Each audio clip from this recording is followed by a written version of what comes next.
Are you sitting comfortably? Then we'll begin.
Welcome back, my friends, to the show that never ends. There's still time. The AFTN Soccer Show, broadcasting on CITR Radio, 101.9 FM from the unceded Musqueam Territory at the University of beautiful and still chilly British Columbia.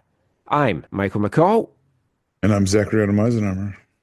And, of course, we have another packed podcast for you this week. So much to chat about. We're going to be talking Whitecaps. They have been back in action on the pitch. Their first pre-season game, the Jesper Sorensen era, officially underway now on the pitch. So we'll talk about that. We'll talk about some other Whitecaps news this week, comings, goings, rumours.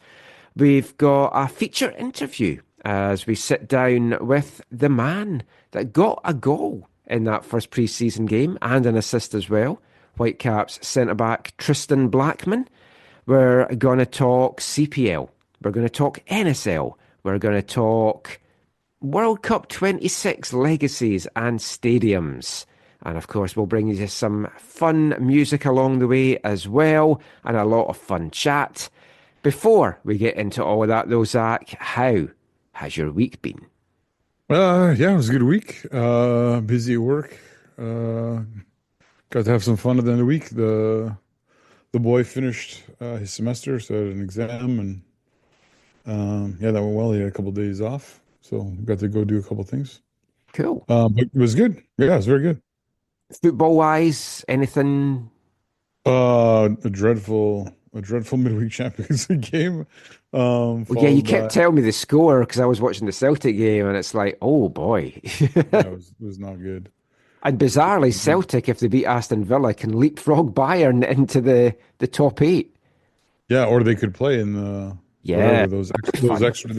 extra round. I mean, the biggest part of that was obviously Alfonso doing his hamstring. Yeah, I haven't seen it's been an update on that, like how long they think he's out for. I think they said 4 to 6 weeks, which with the Nations League in 8, that's not very encouraging. No, I mean, if he's back in 4, there's maybe a chance. If it's 6, I mean, I guess Jesse Marsh would take him probably with the squad, but how much pitch time he sees, I don't know. Yeah.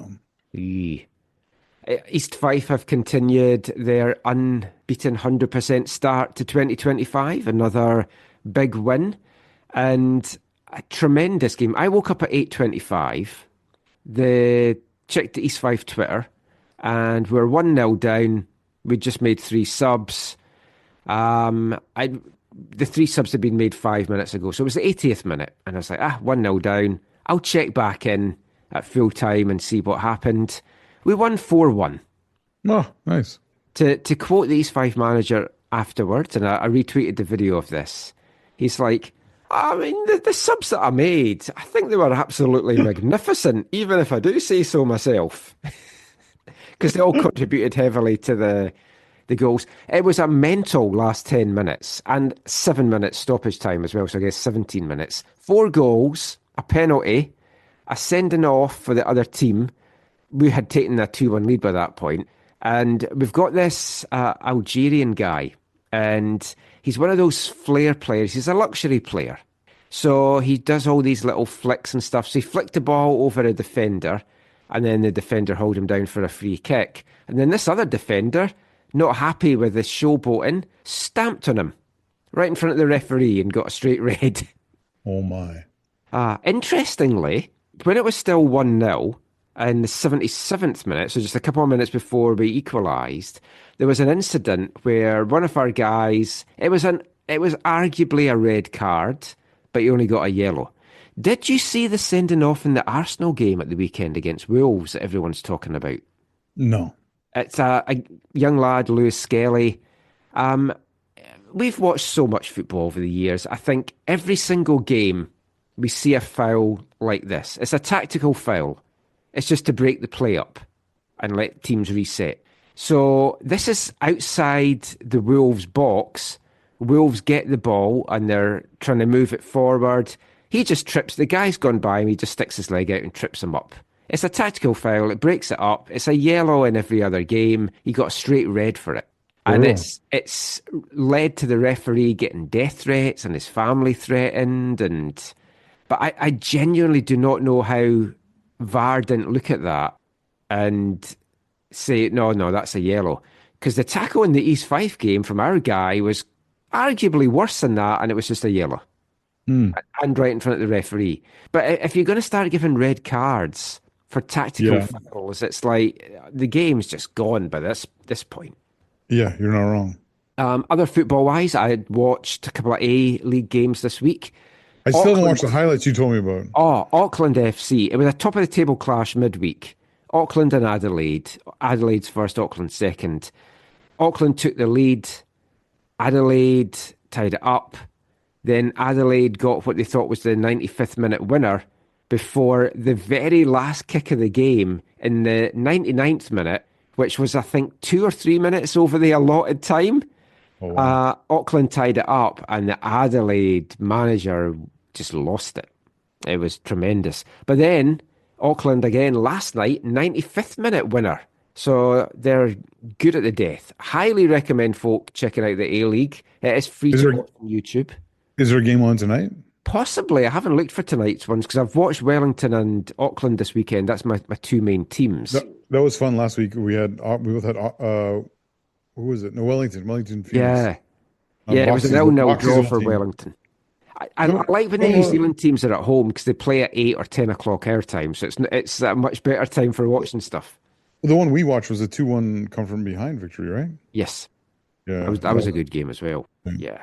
But yeah, highly recommend watching that and check out Adelaide Auckland. It's fantastic. The other thing I've done this week, as you know, Zach, my first love is theatre, especially musical theatre.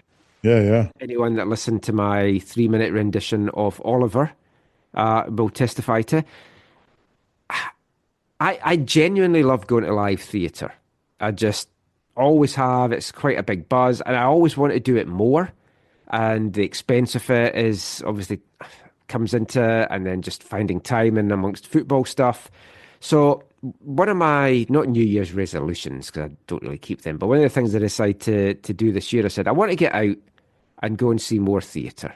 So on Monday, went to see comedian Ramesh Ranganathan. Tuesday, we went to see the Broadway musical Beetlejuice at Queen Elizabeth Theatre. And then on Thursday, we went to see Baskerville, a Sherlock Holmes story out in Coquitlam. So it was a fun 3 days. And here's a little tip I'm going to give some listeners, and you, if you're interested in this at all. There's a site called Lucky Seat, which right up until I walked into the theatre on Tuesday, I still wasn't 100% sure whether it was a scam or not. But you can enter a lottery. Well, you told me about this, yeah. To get $50 tickets for the Broadway shows here at the Queen Elizabeth. So I hadn't done it before, but I really wanted to go and see Beetlejuice. I like the movie. I love Tim Burton stuff. I've seen some Beetlejuice stuff from the musical on YouTube, and it's fantastic. So I thought, I'm going to enter the lottery. What's the chance of me winning one of the lucky seats? So I did for the opening night performance. So you had to pay your $50 within 3 hours, and I was like, I Googled it. Folks said it's not a scam. I trusted it. I paid it in a way that I can claim back if it was a scam. But right up until I went to the box office to collect my ticket, I was still like, I don't know if we're going to get the tickets here. But we did, got our tickets in the orchestra. I went on to see how much the seats were if I was just buying them. $250 each. And we got them for $50 each. Wow, not bad. So luckyseats.com, if you're interested in that kind of thing. Not a scam. That is good to hear. Well, you were nattering on about being posh there for a few moments. I watched the Adelaide Auckland highlights. How that first goal for was it Adelaide? How that first goal was not called back for that tug? I have no idea. Yeah. There's VAR, right? You said? Yeah. Yeah, that's shocking. That's a full tug of the jersey. VAR is only as good as the people using it. Totally. But I did also appreciate hearing about you. Yeah.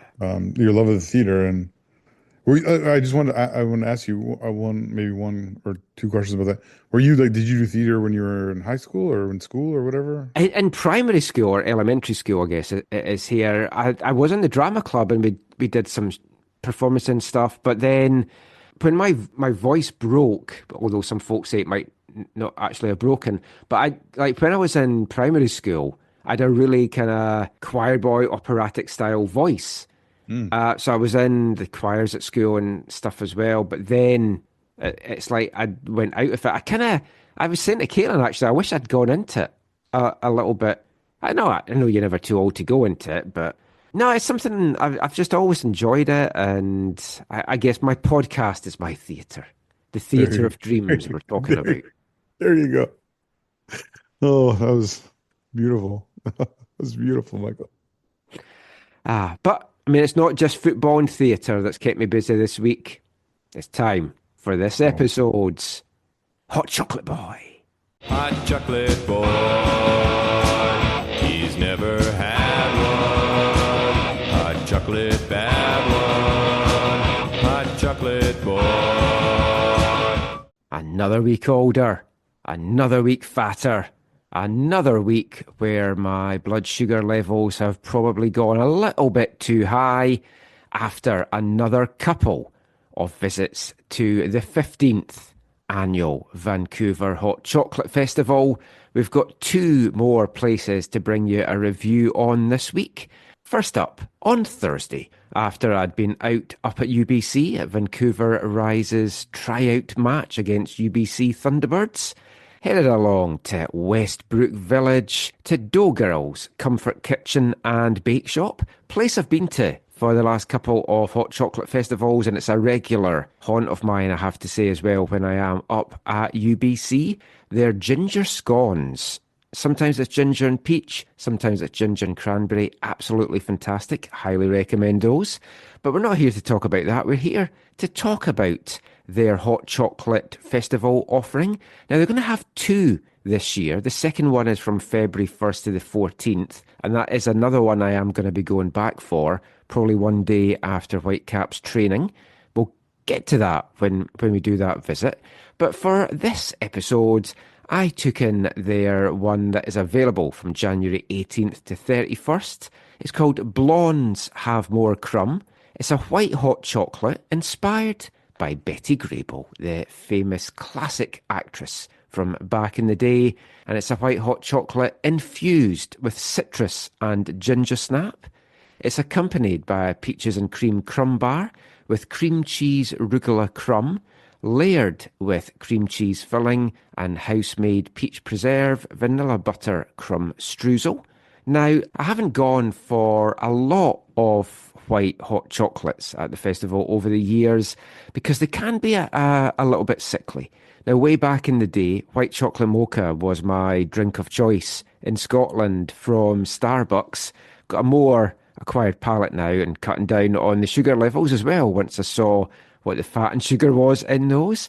So I don't have a lot of white chocolate hot chocolates, but I love peach. So I thought I'll check this one out, and I'm really glad I did. It was fantastic. First of all, the best value of the festival probably so far, only $9, which is still pricey, but in the grand scheme of the festival offerings, it is a really good price. And it was delicious. The hot chocolate itself, it wasn't too sickly sweet. It was just right. And the citrus tang really comes through and it kind of makes the drink. The drink also has the crumb in it, and it goes all the way down to the bottom, the streusel and the crumb. So that was nice. It's quite a small crumb bar treat, it has to be said. If you'd asked me, can you tell it's peaches and cream? Not 100% sure I could, but it was tasty, and that is the main thing. So I do recommend that. You've got a few more days if you want to try and get that one in before the next one, Samba Queen, launches on Saturday. And that's a dark hot chocolate that's got a little bit of a kick to it. So I'm really looking forward to that one. So that's the first visit of the week. And the second one on Saturday with my beloved, heading off to Main Street, 49th Parallel Cafe and Lucky's Donuts. Another establishment that we've been to before during the Hot Chocolate Festival. If you're not sure where it is, they actually have 4 locations in the city. The one I went to was on 2902 Main Street. They're also on West 4th Avenue, Thurlow Street downtown, and Lonsdale Avenue in North Vancouver, right down by Lonsdale Quay. And this is another place that is going to have 2 offerings. And now the first one, it only runs until January 29th. So I know this is coming out on the 28th. So you've got a day and a bit if you want to try and take this one in before their second offering comes in on January 30th. So the one that I had, it's actually number 1 in the festival programme. It was the Golden Cocoa Hot Chocolate, a turmeric hot chocolate, glowing with additional warm spices of cardamom and cinnamon, balanced with dark chocolate. They say it's a tempting treat that boasts the health benefits of turmeric's anti-inflammatory properties, and they say it's perfect for the cold winter days. Now, it's served accompanied by a mini brioche donut filled with chocolate pastry cream and dipped in a turmeric white chocolate ganache topped with spiced crumble topping. This one cost $11.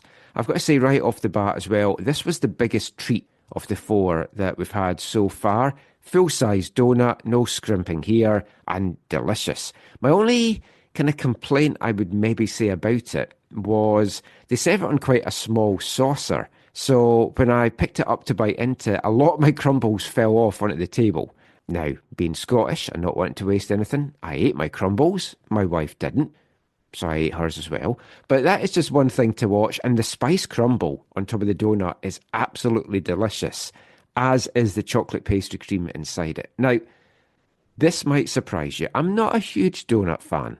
I am sad Cartem's donut is shutting down, but I've never been a big kind of donut guy. More prefer like scones, muffins. That's more my sweet treats of choice if I'm having a coffee in a coffee shop. But this was a delicious donut, as you would kind of expect really from Lucky Donuts. Their donuts are top notch.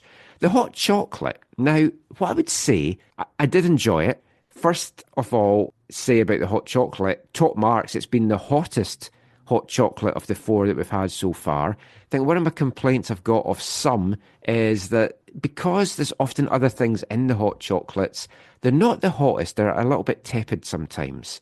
Medium heat, maybe even a little bit less. But this one, lovely hot chocolate. And when I was first drinking it, I wasn't really getting the taste. Now, it's not sweet, which is great, but I wasn't really getting much of the turmeric. But as you got down to it, you could really get the spices of the cardamom, the turmeric and the cinnamon at the bottom. So I think my tip would be to kind of give it a little bit of a stir and kind of get those spices mixed up to go through it. It does have a nice kind of hot chocolate rim around it as well. It was very nice. You can check out the photos that I've put up on Twitter and on Blue Sky and Instagram as well. But highly recommend both of those.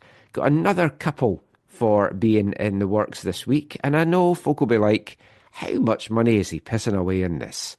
It's something I look forward to every year.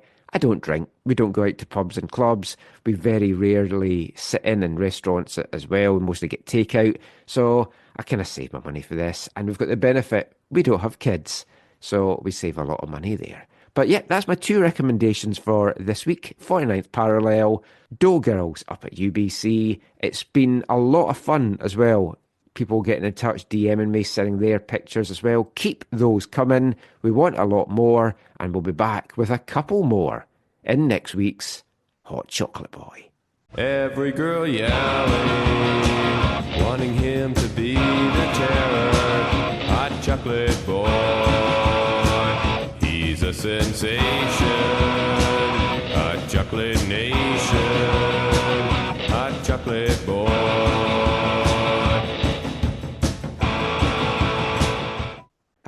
Another couple of hot chocolates under my belt, which is now expanding the belt from all the hot chocolates that I've been having. And I want to give a big shout out to This Sort of Thing, who sent us a very kind donation this week for you and me to go and enjoy some hot chocolates at the festival. I know you've not had the chance to get out yet, but you've got it all planned. You will be going out with the family. Yeah, because the closest one to us is Langley. And so yes, and there's two there. There's the Pie Hole and there's Cafe Artigiano. I think we're going to do that Cafe Artigiano one because it's the better one, I think, this year from those two. Because Cafe Artigiano is actually on our list as well. But we haven't gone there yet because there's one quite close to us, so we can kind of go anytime. Nice. So we've been going to places if we've been somewhere else. Like on Saturday, Caitlin was at her hairdresser, so afterwards we went to Main Street and went there. But yeah, thank you for that kind of donation. It was very much appreciated. Whoever you are, I don't know who you are, but yeah, thank you so much. I'll tell you who he properly is after we finish recording. Oh, okay. Anyways, thanks for your extravagant generosity. Yes, it was very, very nice. I guess we should probably get into some football talk, although we did talk about some football to start the show off. Yeah, I was talking to Caitlin because she's a runner. She listens to running podcasts, and one of the running podcasts she listens to, it's an English one, women's running podcast, and she said, very little about it is about running sometimes. They just talk about all this other stuff. I was like, that's like us. We're a football show that takes 20 minutes to get round to talking about football. I don't know if folk like that or not, but no one's totally complained, and that's why there is timestamps. But we are going to talk. Yeah. That is exactly why there's timestamps. We will talk football now for the rest of this part, and something that pissed me off this week is what we're going to start with. And not just you. No, other folk as well. Oh, where's he's an angry bastard and he likes it. Let me just cue that back up again.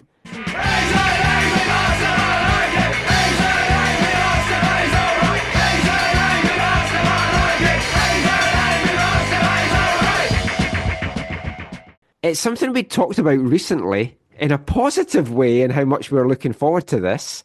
Yeah. I thought we'd have a bit of a wider discussion on this as well, because we've touched on it in the last couple of shows, talking to Colin Elms, just us chatting. And it's like, what kind of legacy is there going to be in Vancouver from the 2026 World Cup? And factoring into that, what we've talked about across Canada, but particularly here in BC, the lack of football infrastructure and proper stadiums and facilities for all different levels of the game. And like, you're seeing it with Vancouver Rise, who are like, we want to play at Swangard. It's considered the jewel of the crown in the Lower Mainland stadiums, but it's not at what is a suitable venue now for professional football. And they're right, because the toilet facilities, the concessions, all need upgrades. The locker rooms need upgrades. There's 4 locker rooms there. I mean, you could knock 2 locker rooms into one, Zach. I mean, if you did that, the stadium would collapse. I mean, who would suggest doing that? Oh, Michael, you're hilarious. But yeah, that is all needed at Swangard. That's a typical example. So I think we were both enthused, excited, also disappointed that there was only the 2 that we've been told about of upgrades to Killarney Park in Vancouver and Memorial Park in Vancouver. I mean, when things were initially mentioned, there's not many FIFA grade grass pitches in the Lower Mainland. Somewhat bizarrely, one of them is at Trinity Western Spartan Stadium, which baffles me because I've seen that pitch and it is bumpy as fuck.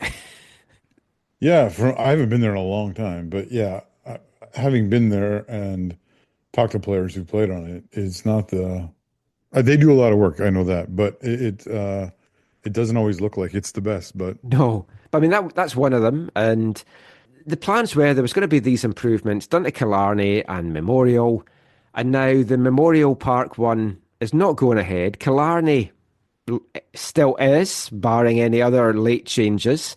And all the plans for upgrading Memorial, that money is now going to be put into the National Development Centre up at UBC, which Is to me, owned and operated by the Whitecaps? partly owned. Sorry, partly owned and operated. And partly owned by UBC and partly owned by private investors. Now, to me, the legacy that you get from upgrading that doesn't affect the community anywhere near as much as if you're doing a big park like Memorial Park or Killarney. Yeah. And what I will say is there are teams that are, like UBC, train in the grass pitch at the facility and stuff as well. So it's not just Whitecaps that train there. I mean, if you're putting money in it, you probably have to think the Rise are probably going to train there as well. Maybe Whitecaps in the morning, Rise in the afternoon. Which would be ironic because you'd think sunrise would be in the morning. But yeah, on Monday, the City of Vancouver announced that it will move the Canadian men's national team's training facility that was going to be based out of Memorial. Like, we knew it was Memorial. I'm not sure the initial announcement had said it was for the actual Canadian team. Yeah. But they will now be training at the National Development Centre up at UBC. And it all stems from complaints from local residents. And I understand some of the complaints. It stemmed from the fact it was going to be basically shut for 2 years. So they were going to lose access to it for 2 years. And the complaints were that the walking track then wouldn't be used and some green space would be inaccessible. Now, I've been to Memorial a lot. Last time I was there was actually with Caitlin and our dog Annie. And it's run down. Like, the grass pitch that the track goes around is in a hell of a state. The track itself is not in a great state. It needs improvements. And it's, for me, it's more NIMBY kind of short-sightedness of we're going to be inconvenienced for 18 months to 2 years and not looking at what you've then got in the future. But there was concerns then that they wouldn't have access to it because it would be used more for soccer and stuff.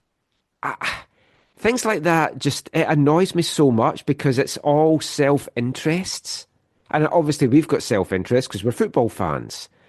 But it would have been a really good legacy for people of all ages and all genders that play soccer in the Lower Mainland. And now that's taken away. And all you're left with is Killarney for the real community use. And some will benefit from developments up at UBC, but I don't know how many. Yeah, that's disappointing. Yeah, lots of excitement about potentially what that was going to look like and what it was going to mean. And yeah, really disappointing to see this happen in this way. Whatever they do, I mean, it's still exciting to see what they're going to do at the National Training Center, because having seen, more so on video, but having seen what some of the places look like that teams use as facilities for World Cup, like, yeah, you hope there's some things they could do there that could be pretty neat. And maybe even helpful in the long run. But just disappointed that it's not more like just the location they had was exciting about what was going to happen. Yeah, because right now in Memorial, there's a couple of turf pitches and there's a grass pitch, and I've been to a lot of VMSL games there, but I've never actually seen one on that grass pitch. I don't even know how much that is used. Yeah, I'm trying to think if I've even been to a VMSL game there. I've been there, but I'm not sure if to when Caitlin and me went there, the grass pitch wasn't usable. It was like it had been raining. It was all flooded. It was just, and the track needs more. And I get folk like to walk around the track. There's other places you can walk. You don't need to walk round and round the track. If it's like, oh, I'm unable to do what I do because you're taking this away from me, that's one thing. But you can go walking around the neighbourhood. You don't need the track there. And if you don't have the track for 18 months to 2 years, I don't think it's the end of your world. And maybe that's me being selfish. I'm not a local resident. No. If it was in my community, I'd be all for it. Oh, but give me a break. I mean, there's construction for all sorts of reasons that derail people's, normal life plans or whatever. Like, yeah, just ask those that live and work along Broadway right now with the SkyTrain that's going in. Yeah. I mean, like, honestly, like you said, the places, I guess maybe it's not inappropriate to say, it's on the rundown side. Yeah, no, it is. This would drastically help that. Like, can you not see the long-term benefit for your community. And yeah, there will be short-term pain, of course, whenever you're doing any kinds of construction there is, or upgrade or whatever, renovation or whatever. But like, yeah, that's really sad in my opinion. It just makes me wonder, though, what legacy are we going to see? Because, I mean, after the Women's World Cup, the only real legacy was the couple of turf pitches up Empire were relaid, redone. They're used heavily by the local community at all ages, from kids to adults to seniors. That was great. There's a little track that goes round there and stuff as well, and it's heavily used. But that is the only thing that jumps out at me that we got here after hosting a World Cup. And you don't know what's going to come. It does feel like any legacy now, it is going to be, we're going to see it after the World Cup. When Colin Els was on, he was talking about the stadium in Richmond. I mean, there's not even a 100% guarantee that will go ahead. But if they tie that into the legacy, at least there's that. But will Surrey see any benefit? Will Langley see any benefit? Will like New West, Burnaby, Coquitlam, all those places? Because all those places should. Yeah, it's Vancouver that's hosting it. But my dream was we would get facilities in all these places. Because you look at League One BC just now, and where some of the teams are playing out of, and they're not really fit for semi-pro level. You've got Burnaby FC that's playing out of Burnaby Lake, and it's a great turf pitch. It's possibly one of the best turf pitches in the Lower Mainland, but it hasn't got the facilities for spectators to watch that. Altitude, they do the best that they can at Kinsman Field. It's got the history, but they're handcuffed a little bit what they'd like to do, the city don't want to do, and it's got to be enclosed and everything like that. But we'll see Percy Perry that's coming in. Surrey United and Unity are playing out of Cloverdale, and they've done a decent job as well, but it's not ideal for semi-pro level. And Surrey's a place that needs a proper stadium, and I know there's all these things in the work. So those are the kind of legacies I'm hoping for. I'm starting to worry we're not going to see these. I think it was last week. I said feels like an incredibly missed opportunity. It's not like there's been a short runway to this, and it feels like, yeah, whether it's Surrey, Langley, Coquitlam, Vancouver, city of Vancouver itself, it just feels like, and I know their runway, I guess our runway has been shorter than Toronto, but just a real missed opportunity to do something to, like I said, a week or two ago, have your community be the host for one of these nations like World Cup teams. Like, I don't like, obviously the games are the focal point, but having these players in your community where they would, and I mean, in other scenarios I've seen have some kind of, tend to have some kind of open sessions to the public, right? Like, but there was so much potential to make, and maybe they still will. Maybe there's things I don't understand about this, or that I'm not seeing at this moment. But yeah, I mean, it's still a bit to go, but I mean, they're going to have to come up with things quick. I mean, I'm taking it Canada's using the NSDC, and the other teams here will use Killarney, or will the other teams get to use the NSDC as well, or? But that's the part of the problem is I always thought you needed 4. Yeah, right? That's what we were always told. Yeah, I thought you needed 4 because of the way things are supposed to function, but who knows? I mean, you look at somewhere like Percy Perry and Coquitlam. They could do so much with that. It's a nice stadium. It's right by the SkyTrain. You could have that. Teams train out of there, work out of there, live there. Like they could maybe stay in dorms or something. I don't know. But I mean, obviously things cost money and it doesn't come cheap. And it was interesting. You'll probably already have known all this, but this was news to me and interesting on the Canucks Abroad Discord channel in the Vancouver FC channel. Meter Peter shared some screenshots from the township of Langley facilities and corporate projects about 3 things that are looking to get done at Willoughby Stadium. Interestingly, it all said 2025, but I'm taking it they just move this from year to year if the thing's not done. Because one of them was a new roof on the west stand because it houses the most people. So not the stand that you're going to be in for this coming season, but the west stand, which is the one that you don't see on the cameras. But to put the roof over that, $7.5 million. Is that low? I don't know. It just seemed a lot for one roof. I was going to say, the look on your face said low. No, yeah, it seems crazy, but I mean, I guess they built the grandstand in Langley Township, or is it Langley City?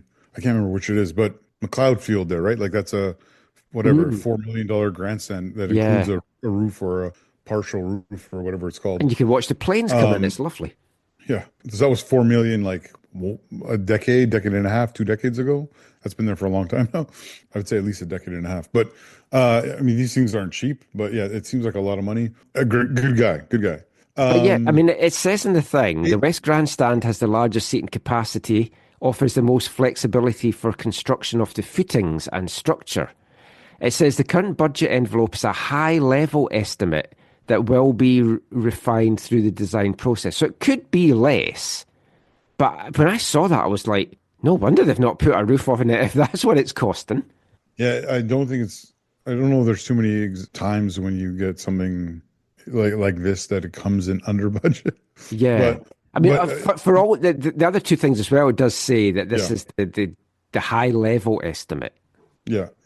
I think if you read those documents, Michael, from what Peter has told me, is that it shows that these are not funded projects. So these are like ideals. So it's not like the municipality has allocated funds to them yet. Right. So it's not like this is happening in 2025. Just like a wish list.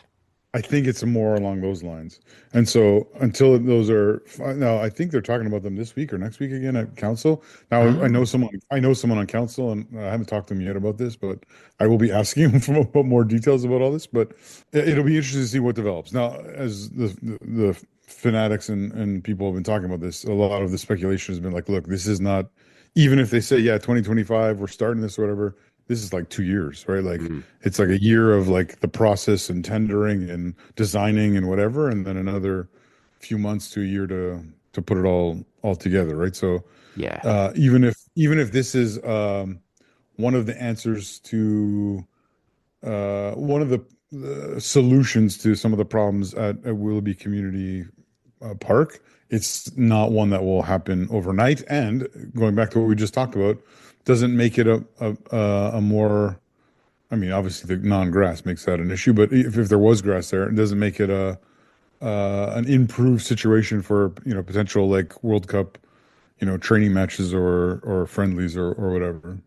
One of the other two things that they're looking at upgrade-wise, and this one, I mean, I feel a roof is a necessity, but this one, if I was putting them in order, I think this is the one that really, really needs done, which is east washrooms and change room upgrades. So they would build additional washrooms and changing rooms behind the east grandstands, and it really needs done because so many folk are using that facility now. And like even the fact that we have to do media when you go up there in a tiny little locker room that's, I don't know what it's really designed for because it's so small, you can't imagine like a full football team, even kids being in there. Is it a referee's change room? Because there's showers behind that, the drape thing, right? Yeah, it's definitely some kind of changing room. But I mean, it's tiny. The players as well, it hasn't been ideal for them. I know they're now in a different bit of the facility and stuff as well. But also the washrooms, because it's just porta potties at the games. There's very few. No, that building where we do our media, there's washrooms in that building. Oh, yeah, right the side, yeah. Yeah, in addition to the porta potties, there is one actual real. But that's basically it. Apart from the ones that's then at the event centre, which you then can't go out to if you're at the game. So I think that is something that needs to get done. 4.1 million for that, though, was like, whoa. Yeah. And that's too, again, my understanding with that is that the two things that like would, for example, keep Cavalry from playing their Champions League games there are the locker rooms. And the lights. Now, someone did say something about the lights. Lights have been improved, but that I don't know for sure. But the locker room situation is still something that definitely is not, maybe doesn't meet CONCACAF standards for the Champions Cup. But if any of those improvements happen, it would be amazing. If it happens before 2027, I would be at least a little bit surprised based on what I know now. The third one, I don't get why this is like even something that is looked at right now with everything else that's needed, which is the installation of an exterior video display. So it would allow for a video experience to be available to users and spectators. It says in 2024 in the little thing that I've got here. So this is obviously something that's carried forward. Why do you need an exterior video display at the stadium? And especially something that's going to cost 1.15 million. Yeah, well, I think the idea there is one, like stadiums have screens, right? This is what they kind of trialed at the end of the season last year or whatever, and it was a system that could be made smaller, it could be made larger, and lots of people were like, that's too small the way it is. This is an exterior one, so it's outside the stadium. Oh, okay. So what this is, Michael, then sorry. What this is, I think, is this would be and this is what VFC, I think, was trying to get the city to tie into the stadium screen, is the ability to do community gatherings like movies and all this kind of stuff. But again, how often are you going to use that? Yeah. 6 times a year? Is it really worth 1.15 million? But no, the one in the stadium's a necessity, yeah. Well, that's the thing is I know that it doesn't really totally work with the configuration, but there was a suggestion that if you put the stadium scoreboard on the top of that grassy knoll, or on the grassy knoll end, the north end, then you could use it both in the stadium, or if you put footings for the type of technology they use this year, if you put something in that north end, it then could be reversed. Like if it's a portable one, or not a portable one, but one of these systems that, you can put it in and out, so it's not out there in the rain all the time and whatever. Anyways, it could be turned the other way and then used for community events or community gatherings that are not in the stadium. That now there is a little pseudo, I don't know if this is the right terminology, but sort of amphitheater kind of behind that. The problem is, I think is that the amphitheater seating is facing the other way, so that probably doesn't really help with that totally, but who knows what's going to happen. The stadium needs a bigger scoreboard. I mean, when they added the video one, it really did add to the atmosphere, because you get so used to it now when you're at games that like at BC Place all the time, I just automatically look up at the scoreboard. When I'm at Swangard calling the games, I look at the scoreboard thinking the replay's on there. It's like, oh no, it's not, and then I have to. Yeah. It was nice that everyone switched from looking on their phone on social media to see the replay as opposed to now you could just watch it on the scoreboard. It was kind of nice, but it's also, some people complained it was too small. But some people are going to complain about everything. But yes, I'm one of those folk. Just complain for this whole part. But yeah, I do. I've just got my worries what this legacy is going to be. Maybe there's things in the works we don't know about. Maybe we'll get lots of announcements in 2026 before, during, and after as to what is going to happen. But it would just, as you say, a wasted opportunity, a missed opportunity. It would just be criminal to be hosting this and we don't see the full benefit for the city afterwards. Anyway, let's talk about the city's team. Vancouver Whitecaps back on the pitch. The Jesper Sorensen era is underway, and we'll be back chatting about that after our final song from January's Album of the Month. Hi, I'm Sam Adekubi, and you're listening to the AFTN Soccer Show. I've got the same shirt on for 2 days in a row with a soy sauce stain, so everyone knows. The shower and the scrub still smell like the smoking bit in a Weatherspoons pub. I'll have my lunch early, get some sugar in my blood. My clothes still smell of last night. I've got to clear my head.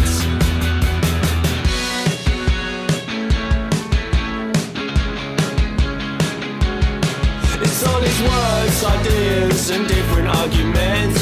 Someone's always talking when I try to make some sense from all this stress that is constantly going on. I just drift along with no focus or meaning. Lean back, stare up at the ceiling. Just drift along with no focus or meaning.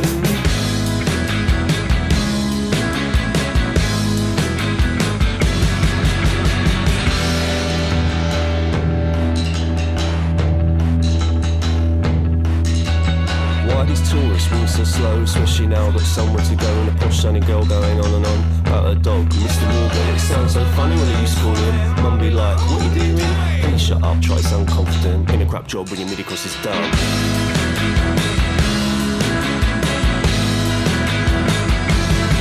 It's all these words, ideas and different arguments. Someone's always talking when I try to make some sense of all the stress that is constantly going on. Just drift along with no focus on meaning. Welcome back to the AFTN Soccer Show on CITR Radio 101.9 FM.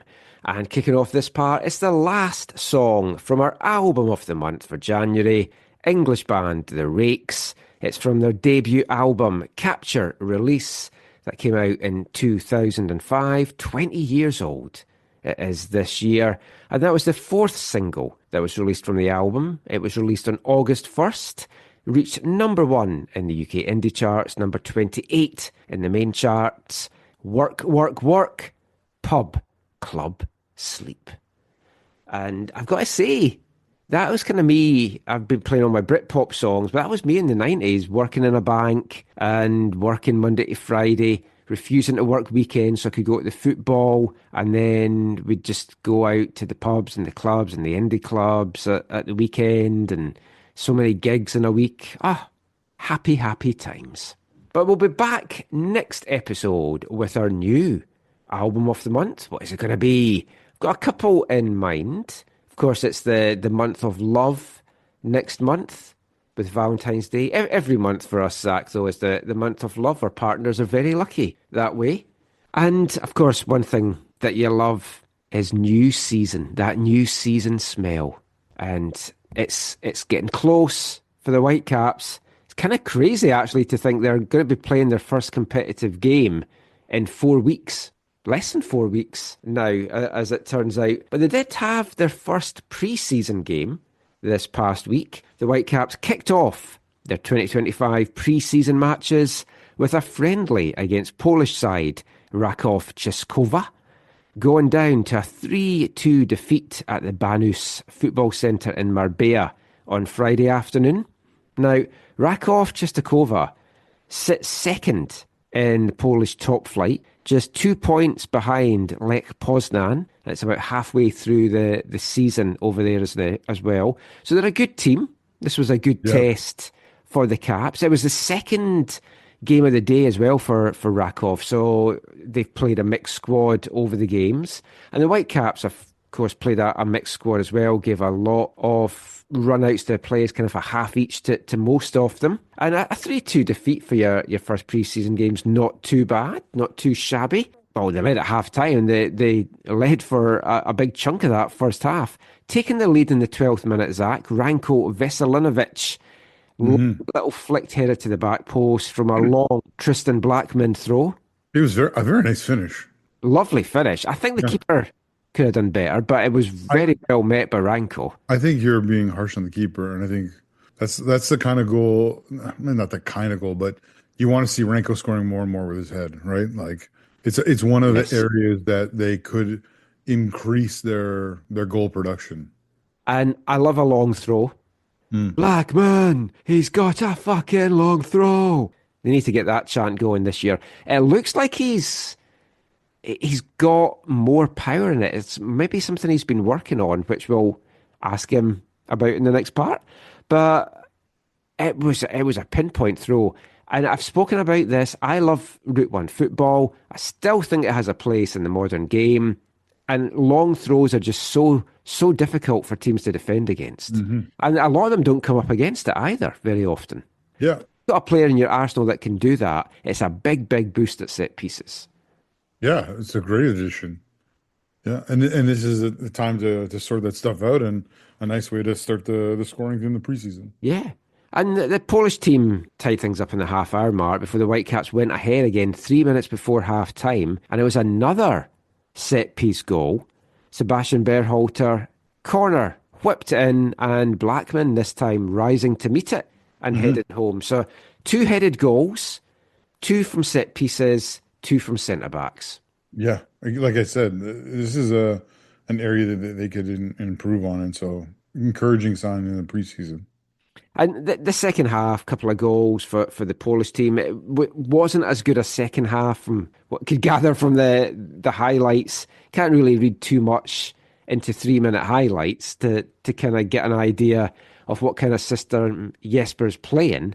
And I guess we won't really know until we see more or we see the full games. But I do wonder if he's building, like, trying to be solid defensively, and how much set pieces might kind of come into this for the Whitecaps this year.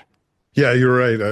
You can't take much away from what you saw in the clips or even the game as a whole. But it is going to be interesting to see how they're different than the Vanny era, right? Like that's yeah.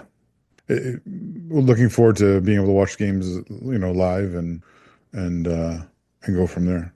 Yeah, and we are going to sit down for our big in-depth chat with Jesper. He's just wanted to kind of have a bit of time with the team, get to know the guys before I grill him for half an hour on chocolate digestives and jam. But if you've got questions, send them along our way and we'll put them to Jesper when we do sit down. Hopefully, maybe next show, if not the show after that, we'll get Jesper on. Someone else that we will hopefully get on the next show is the newest Whitecaps signing as well. And the next game for the Whitecaps is on Wednesday against St Patrick's, the Irish team. And I'm not sure if he'll feature in that or not, because he's only flying into the team's camp on Monday evening. But that is 22-year-old Canadian international Jayden Nelson, signing a deal, Zach, till 2028 with a club option till 2029. So it's a long deal. Now, the Whitecaps clearly see value in him, both now and in the future, whether that's still with the club or for selling on back to Europe. But you were quite enthused by this signing when we were chatting about it during the week. Yeah, I think it's a step in the right direction. I think it adds some pace to the team that has I think been lacking. And yeah, a good Canadian, I think. You sound like Don Cherry. No, I don't mean in that way. I think it's good for them to have good young Canadians, and this is one that he's been involved in the national setup before, and you hope that as he comes back, he'll be able to join the likes of Adekube and Ahmed and maybe others in being part of that. And that also probably factors in, if he does reach that level, okay, then that, there's downsides to that for your team as well. And with the MLS schedule being the way it is, but all in all, I think this is on the face of it in this moment, I think this is a really good signing. Obviously the proof will be in the pudding, and we'll see. I also, no, to be fair, I also was not I wasn't high, but I was encouraged by the potential opportunity given to Priso, who was not, didn't reach the levels I thought he might. Yeah, the thing with Nelson, like, he's another Brampton boy, 5'7" winger. I mean, right away you looked at it as maybe a likely replacement for Fafa Pico. And it's maybe too simple to say like for like. We have the output that Pico did. Well, I mean, he has produced before. He's had an interesting career. He came through TFC, was in their academy, played for TFC 3, TFC 2, signed a homegrown deal in MLS with Toronto in January 2020 before the world went to shit. So that was unfortunate for him there in that regard. He did go on to make 45 appearances for Toronto. Only scored the one goal there. And it was an interesting month, that January 2020, because aside from it being before COVID started to come on the scene, signed his homegrown deal, got called up for his first senior camp with Canada, and scored against Barbados as well in his second appearance that month for the team. So he's got skill, and his form with TFC saw him earn a move to Rosenborg in Norway. And he did very well there. And it's a good team, a good level. 44 appearances, 8 goals, 9 assists. Now that's the kind of production you're hoping for, without putting too much pressure on the lad. Yeah, or better. Rosenborg is such a massive team in Norway. It's Marius Rovda's the club he grew up supporting, I think that's he's coming out of, I think, a very positive experience, a very positive environment. It'll be interesting to see how he fits into the team and how Jesper chooses to ultimately use him in his side.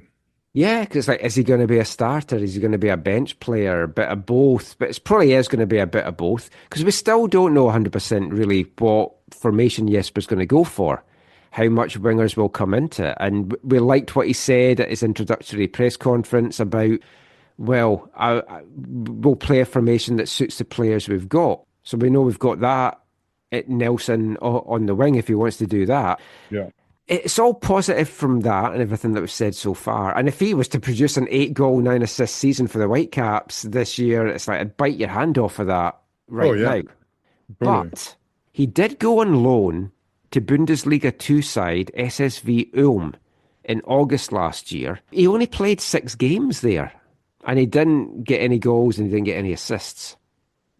So I do wonder, because like he was there on loan with the option for them to buy, and it clearly hasn't worked out because it was only in August last year. So yeah, he's only been with them like half the season, and they obviously haven't liked what they've seen. And I think that ties in with his comment that he gave after it was announced he was coming here. And I really liked this because I've got to admit, I was a bit 50-50 on it when the rumours broke. The Whitecaps were interested in him. And it was because of his form at Ulm. But I was like, he obviously did well. I like his numbers at Rosenborg and TFC. It's kind of, they went the best team when he was with them. But Nelson's comment was, I have a lot to prove to not only the fans, but to myself. And I can't wait to give my all for this club. Now, a Whitecaps fan hearing that, that's all you want to hear. Yeah. And he's like, look, I know I haven't done well in Germany, so I need to prove to myself I'm not that player. I'm the player that I was at Rosenborg. So he's highly motivated here. Those are like dream words, right, for the fans. Yeah. And if you're Jesper, you're like, okay, that's what I want to hear, and now you need to prove it in this preseason and fight your way into my squad. And if he's playing with his fellow Canadian internationals as well, and he got a call up to the Gold Cup last year because of like Liam Fraser being out and someone else was out, and so he got that call up. So he's had 5 caps for Canada so far, and he knows the World Cup's on the horizon. And for all these Canadian guys, their dream is going to be in this squad. Home World Cup being that squad, it's what you're striving for. And he obviously feels that this is a place that he can show Jesse Marsh, look, I deserve to be part of this squad. He'll be playing with Ali Ahmed, Sam Adekugbe. You've got that chemistry going. And that's something I think Jesse Marsh quite appreciates as well. So I'm excited by it. We'll see how he does when he gets here. We hope to possibly get a chat with him towards the end of the week, so it might be on the next show. We'll see how all that works out. Obviously, don't want to like pile into the guy right away as soon as he's arriving here, but him and Jesper are our 2 next big chats that we're going to have coming up. Maybe we'll grab a chat with Brian White as well down the line, because he's had a good week. Scored his first international goal, and even if it is for America, the 11th province of Canada, we'll celebrate it. It was a lovely taken goal. I know, and listeners will know, I'm not the biggest Brian White fan, but I'm really happy for him. Like this has got to be so. His celebrations on the pitch, like, I mean, they're just Brian White. They're so casual, well, not casual, but they're so like, yeah, I'm just like, he fits right in kind of thing. But yeah, the run was a quality run, and the finish was even better. The ball from Diego Luna, who looks a player. Yeah.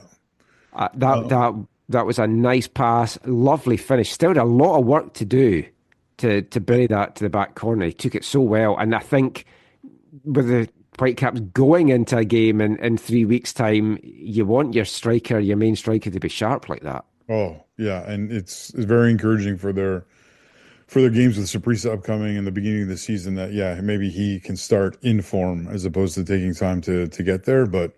Yeah, really encouraging. This is what happens when you have a federation that just flush with money and can commit to having this type of training camp every year that focuses on a certain element of their player pool and gives them time, gives them caps, gives them, the opportunity to integrate all these kind of things. And yeah, just so happy for Brian White. And you could just feel the joy in his heart as he was celebrating that goal with his teammates. So yeah. It was the first goal in a 3-0 win over Costa Rica. He didn't start the previous game, came on as a sub, played most of this one and then taken off. But I mean, that's all you can do. You've got a new manager. You want to impress him and just hope that you're going to get a call up to a camp that isn't just the domestic camp. That's the tough thing for all these guys. But he's you can't get those call ups if you don't do what he did. Right? Yeah. If you don't prove it on the pitch, you'll never get that call up. So he has taken this opportunity and showed well. Yeah. And showed this is what I can contribute. This is what I can do. So yeah, really encouraging. Let's hear a little bit from Brian after the game. Now, this is audio that was put up from US Soccer Federation. So for some reason, they cut out all the questions that were getting asked to Brian. So it's like 4 questions, just his answers. So it was about a minute or so, but I thought if you haven't heard it, you might like to hear it. Here's Brian White after that first international goal.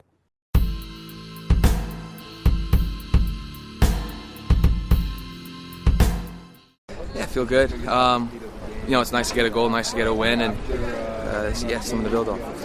I knew there was space over there, so I knew if I made the run there, the quality that Diego has, he was be able to find me and played a good ball in. I was just trying to get a good shot on target.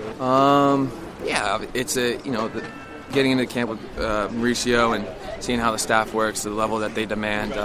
It's a high level, so it's important and he reiterated it to us after the game that we have to go back to our clubs and trying to be the best player at the team, try to be the best players that we can beat, so we can come back here for competitive matches throughout the year. Yeah, it was it's a moment, surreal moments. The first couple of days, knowing that the resume that he has, the quality of a coach that he is, so being able to learn from such a high level coach was a great experience. 3 goals. I think we worked on making runs in behind, finding those passes, because that's how you can stretch teams out and be dangerous. So it was something that we worked on the training pitch, and it was good to see that come to fruition on the field.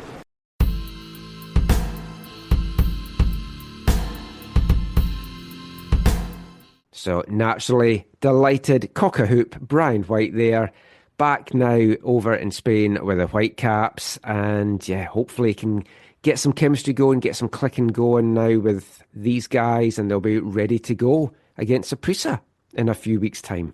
Do you want a Saprissa update? Oh, yes. How are they doing?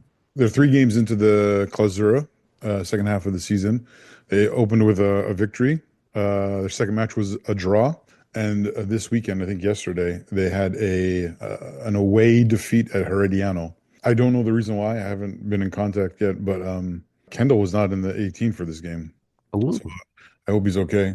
Now, at the beginning of the Aperture, there were some games I don't know if he was on the bench or didn't start or whatever, but well, I'll be looking into that because I really hope he's going to make the trip here in a month's time. But anyways, that's where they're at. So they're 1-1-1 and not kind of sitting at their lofty heights that they usually occupy in the Costa Rican table. But yeah, so really looking forward to those games.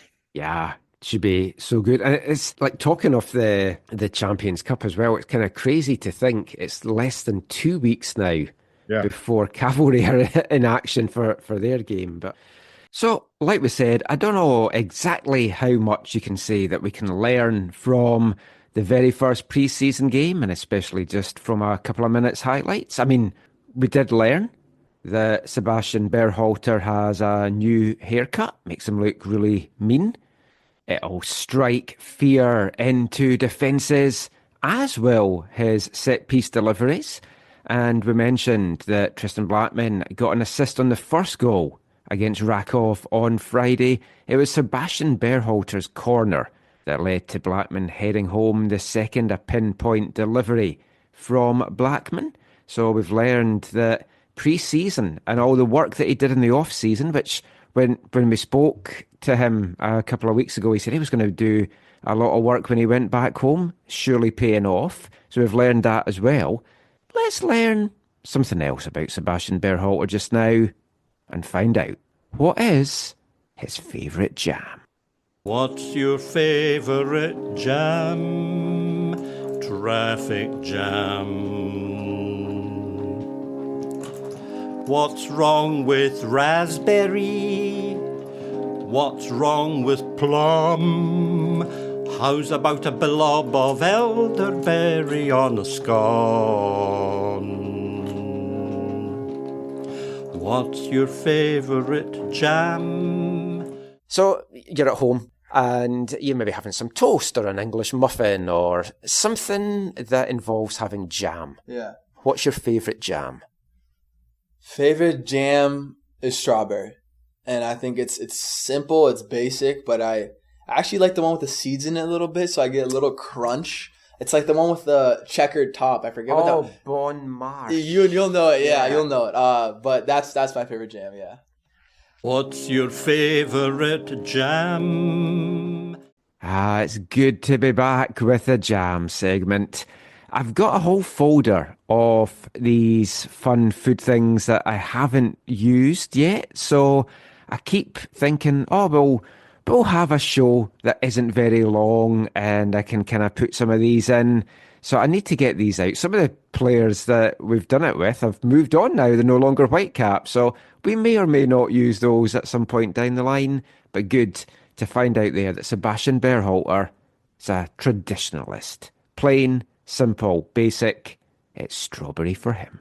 Anyway, we're going to continue the Whitecaps chat now. In the next part, it's time for this episode's feature interview. And we're going to speak to the man that got a goal and an assist in that pre-season match on Friday, centre-back Tristan Blackmon. And we'll be back with that after this episode's Britpop song. Hi, I'm Tristan Blackmon, and this is the AFTN Soccer Show.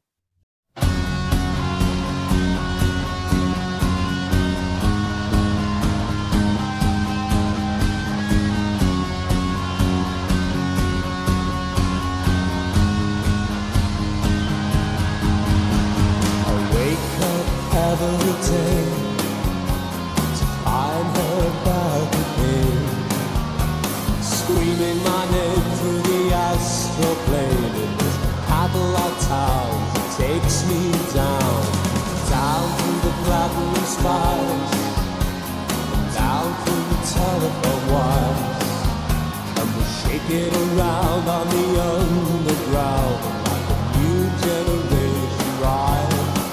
And like all the boys in all the cities, I take the poison, take the pity. She and I will soon discover we take the pills to find each other. Oh, but when she is calling, here in my head,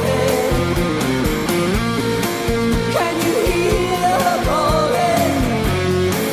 And what she said, oh, when she is calling, here in my head, it's like a new generation calling, and you hear it calling. I'm losing myself, and I'm losing myself to you. Welcome back to the AFTN Soccer Show on CITR Radio 101.9 FM. And kicking off this part, it's this episode's Britpop song, All Year. We are paying tribute to the 30th anniversary of one of the best musical eras, certainly in my lifetime, the Britpop era. Some may disagree with that, but I love the music. I loved the 90s. It was such a fun time, music, culture-wise, everything like that. And that was a band we've played before on the show, Suede, with the third and final single from the band's second album, Dogman Star, which came out in 1994. And that was New Generation, a song that was released on the 30th of January 1995. So, 30 years ago this week, it was their 8th single altogether. It reached number 21 in the UK charts, and it's a fantastic band that I'm sure will feature more as this year goes on. We'll be back with another Britpop song in the next show. And that was New Generation. Now, it's not quite a new generation at the Whitecaps, but it is a new era under Jesper Sorensen. But it's some of the old guard that were standing out at the Whitecaps game in their first pre-season one on Friday. One of them, Tristan Blackmon, a goal and an assist for the American centre-back. Tristan saw his contract extended a year ago through to 2027. Missed a couple of months and games last season due to a groin injury. Overall, though, for the Whitecaps, 103 games played, 4 goals, 1 assist.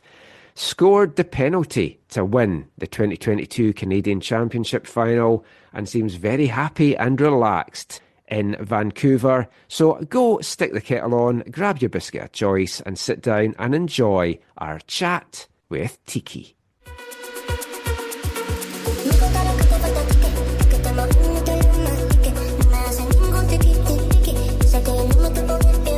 So thanks for joining us on the show today, Tristan. I checked the last time we actually had you on the show for a sit-down chat. It's coming up for 3 years. It was March 2022. And a lot's happened since then. Wow, that's a long time ago. Yeah, definitely a lot has happened since then, yeah. I know we've chatted at training and after games and stuff, but I was like, because Nate had said, I don't think he's been on for a while. And it's like, oh, let me check. Because like, oh, wow. So obviously you're down in Spain with the team just now, and it's the third season as well that you've been down there. Is it kind of feeling a little bit like a home away from home? And I guess as a Vegas boy, you like the heat. Yeah, no, I mean, obviously it's beautiful here. Vancouver weather, especially this time of year, can be kind of crummy. So, it's beautiful out here. Everybody's having a great time.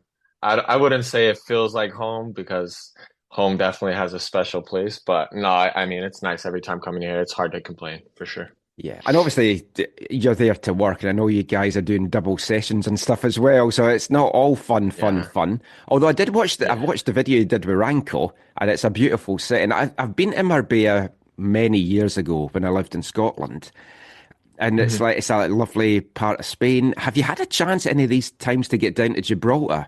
Because that was one of my favourite little trips from there.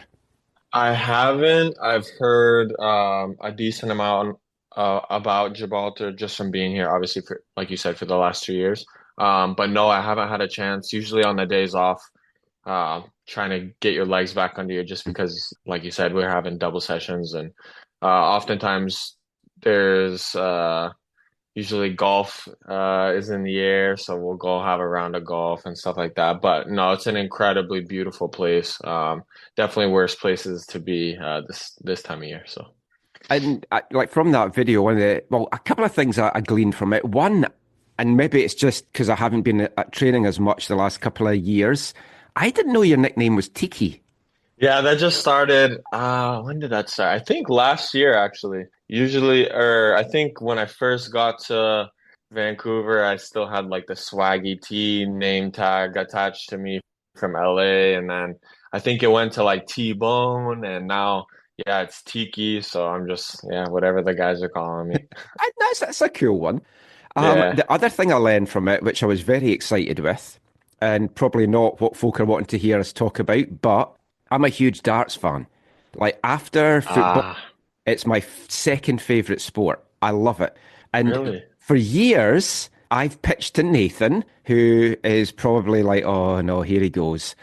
I wanted to do some darts videos with the guys. Like, there's some fun challenges, like 9 dart challenge, bullseye challenge. I wanted to do stuff like that. And he always told me no one played darts. So now I know that at least 4 of you do. Yeah, no, I've had a great time. It was actually my first time playing darts ever, this trip. And we have, I think, like you said, you saw on the podcast I did with Ranko, we have like a little competition going on right now. So me and Seba are still down 4-2 in darts to Ranko and Damir. But no, it's a great game. I love playing it. We try to play, every few days because guys are tired. But I think we might play tonight. But yeah, no, it's so fun. Oh yeah, I've got a board up at my house and everything as well. But we'll chat more about that another time. So I mean, obviously, for sure. You've done a lot of traveling the last couple of months because you were over in Scotland as well. And bearing in mind we've still got 15 minutes of this to go, what was nicer, Spain or Scotland?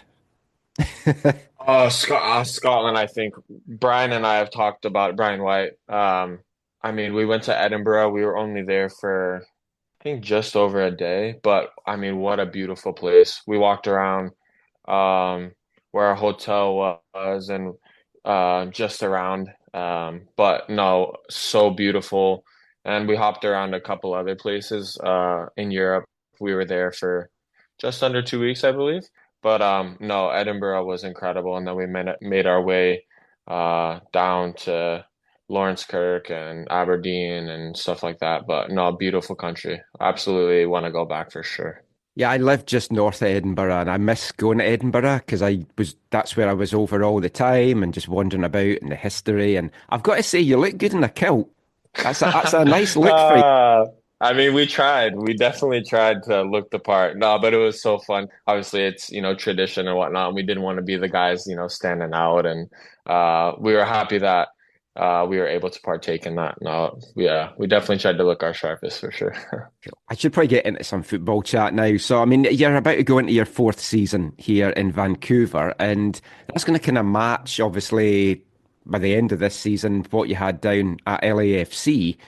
When we spoke, I listened back to our last chat, and you had just come and still finding your feet in the city. So, I mean, I joked about Marbella being at home, but does Vancouver now feel different from Vegas? But does it feel like home to you now? Yeah, I would say so, 100%. I think just obviously when you get to a new place, like you said when we chatted last, or really had a chat. Just freshly new to Vancouver and not really knowing what to expect with the city, the people, finding an apartment, stuff like that, But I would say I've definitely settled in. I look forward to every time we come back to Vancouver after off season. Just the people I have around me, obviously my teammates, and we've made good friends. Several of the guys are in long-term relationships, so I have a missus and she's gotten really close with a lot of the players' wives and girlfriends, and we have a really I would say a really cool dynamic and group of people that are in Vancouver that it makes it feel a lot like home, I would say. Yeah, definitely happy. Yeah, I mean, that helps if it's happy off the pitch. And everyone talks about what a great locker room it is as well. And signing that extension last year as well, you've got that stability now, which also must help. Obviously, MLS is MLS, and we might touch on the sale thing in a little bit as well. But it's for all that you can have stability in MLS, getting that contracts extension must really have helped. Oh, for sure. And I think I've found as I've gotten older how important stability is for me, just personally. And I'm sure a lot of people can relate, but it makes me feel as though I can express myself much more freely as a player when I feel like I have, the backing of where I'm at. So, no, super pleased to have obviously signed that beginning of last year. And yeah, looking forward to the years to come for sure. I won't look much back on last year because that's not what I like to do. I always like to kind of look forward in football terms. But only thing I'll say is you didn't seem like as maybe happy at times as we've seen you previous years. You kind of maybe cut a little bit of a frustrated figure. Did that injury that you have just kind of basically knock you for six during the season? Yeah, I think obviously coming into the team my first year, battling into the team, trying to get into the starting position, breaking into the first 11 early on. I had a knock my first year that took me out for about 2 months with a knee injury, came back, was pretty consistent back into the starting 11 after I joined for the Canada Cup final. After that game, I was starting pretty much every game. Fast forward to 2023, pretty much a mainstay. I think I played the most games I've played in an MLS season started as well. And then, last year, I think it was, there's so many things to, put into the equation. You can never put it on just one thing, but I would say say definitely the injury played a big part, and me being frustrated, felt as though I was in a good place physically. And when something like that happens, it kind of knocks you back a bit. But yeah, obviously did my best to fight back to getting fit again. And I think towards the end, the playoff push into the playoffs, the game against Portland, battling against LAFC, I started to feel really like myself again. And I think that really was a good telltale sign for me that, yeah, you can have those setbacks and stuff like that, but it reminded me again of, what kind of player I can be once I've got everything, stable. So, yeah, I would say it definitely knocked me back, but I'm happy where I ended. Yeah. Well, I mean, you finished really strong, and I think you can see on the pitch, you and Ranko's got such a good chemistry. You can see from that video you've got a good chemistry off the pitch as well, and I think that must help so much, the fact that the two of you do get on so well. Oh, 100%. Everybody jokes about it. They always say, we're always, hanging out, or, we're like the brothers of the group and stuff like that. But no, we have an incredible relationship.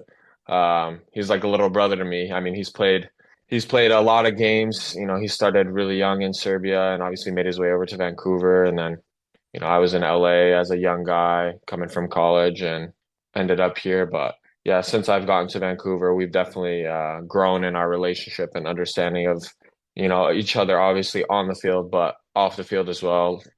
And, touching on what I said earlier about just the relationships of everybody off the field, and it just feels like a family. And I think that cohesiveness off the field can translate onto the field. And I think for us, it definitely has, for sure.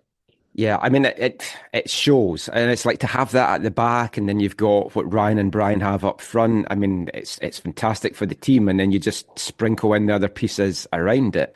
And we're obviously going into a season of change. I mean, we won't talk too much about Vanny's departure, but I mean, did it hit you as a shock? For the record, and I've said this on our show, I think it was the right move because it felt it needed a fresh voice in there. And you might not want to say too much on that, but it's like, did it surprise you? Does it feel different with a different voice there like Jesper now? Yeah, I mean, obviously, anytime a change, in that position of manager and coach of the team, I think it's always going to ruffle, some feathers, and there's obviously going to be change. Jesper's ideas for the game are different than of Vanny's, and at the end of the day, obviously it's out of the players' hands when it comes to those types of decisions, and it was up to the club and them handling that kind of thing. But yeah, I think, like you said, looking forward, we have to take the positives of what was there before, and what respectfully what Vanny helped build in Vancouver, and how he brought this team together. And we have to, we can't just forget all of that. You got to take, the positives that were there, and, try to build on that and make it, as best as we can make it. So, yeah, like I said, there's going to be changes. You're going to see that come, the start of the season, and those ideas that are different. But I think, everybody has to be on board with what's going on, and that's the only way we're going to progress as a team and a club, and hopefully represent Vancouver the best we can too. So now, we still don't know too much about Jesper. We'll have a chat with him at some point down the line just to get to know him a bit. But like, you've had Bob Bradley, who's at kind of one end of the spectrum, Vanny that's at the other, and like totally out there. I don't know if Jesper's somewhere in between, or if Jesper's down more kind of Bob Bradley level. And he strikes me as a serious guy. Like, what is the vibe like in the group just now? Yeah, obviously still getting to know, the new additions to the staff and stuff. I would say in terms of your scale, obviously I had Bob, what you're saying, he's, one side of the spectrum, and Vanny's on the other. I would say for me personally, he's definitely not as extreme when it comes to some things as Bob was, but yeah, he knows his ideas, he knows what he wants, and he's not afraid to let players know when they're not doing, what they're supposed to be doing. very much so trying to get everybody on board. So there's no question when it comes to what kind of principles we have as a team. And I think that goes a long way when you really ingrain those things early on in a preseason and throughout the year. Then it seems as though there's a really strong backbone of understanding of what he wants to do. So I think they're doing a great job. A lot of the guys, most of the guys, are picking up ideas fairly quickly, and he's really he's expressed how happy he is with that part of how quick this preseason has progressed for him in terms of our understanding. So yeah, everybody's excited, and like I said, the only way that we're going to keep progressing is if everybody's on board, and I think just about everybody is. So excited about that. Yeah, and for you personally, I mean, pre-season couldn't have got off to a better start. A goal, an assist. I mean, you didn't score last season. Is this going to now be unleashing the new Tristan? We're going to see like a goal scoring machine. You and Ranko, the centre backs, leading the way in the goals. Yeah, that's the hope, right? Obviously, like you said, last year I didn't have any goals, which it pains me to say because I love scoring goals. I mean, any defender will tell you that. Well, But, yeah, and as a former forward as well. yeah, I know. I definitely have that itch, and when I score, in training every once in a while, it gives you that, this is what it feels like. I really want this. But yeah, obviously, we're gonna, do our best to help on the goal sheet. But yeah, we have good players in those positions too. So if we can help every once in a while, that would be nice, I'm sure. The first goal that Ranko got, it came from your long throw. Now, I'm a huge fan of Route 1 football and especially like long throws. I think it's something that's not used in the modern game as much. And because of that, teams can't defend against it because they don't know how. Your throws seem to have been getting longer and longer, though. It's like, is this something you've been like working hard on? I mean, obviously, like we train them we've been training them here when we do set piece practice and stuff like that. It's not something that I'm, always working on and stuff like that. But we've definitely had conversations even last year of things I could do, places I could aim, setting it up more like a corner kick or a free kick, so that we create real opportunities off of it. Because like you said, not all teams use it. So it can be interesting to defend, something that you're not used to seeing so often. So yeah, we're definitely trying to take advantage of the long throw and any, opportunity we have for set pieces. So just last couple of things and we'll let you get off and play some darts. Can you believe like the season is like just weeks away with the first game down in Saprissa? It's a tough trip for your first game. It feels like the off seasons are getting shorter and shorter, and it's obviously not a lot of time for a new coach to get everything ready. Does it feel though that you're ready to go? It's a tough start to the season as well in MLS games as well. You couldn't really have had too much of a tougher start. Do you feel you are going to be ready to just hit that pitch running? Yeah, I mean that's the expectation, and obviously working with the coaching staff and the strength staff and all the guys that help us, push, for the 2 trainings a day and stuff like that. The expect is that we're, ready to go, step on the pitch, and everybody should be able to go 90 plus minutes in the first game. So, yeah, obviously, like you said, we have a pretty interesting start to the season, some good games, but I think everybody's going to be in a really good place, especially with the type of play and style we're building. I think it's going to be a good start to the season, I would say, for sure. I think a lot of guys are ready to go already. So, we mentioned briefly there about the club went up for sale in the off season as well. That was the other big news. I think it broke when you were all over in Scotland for Ryan's wedding as well. Like, was that? Yeah. Does that affect you as a player? Or are you like, whatever happens, I'm just here to play?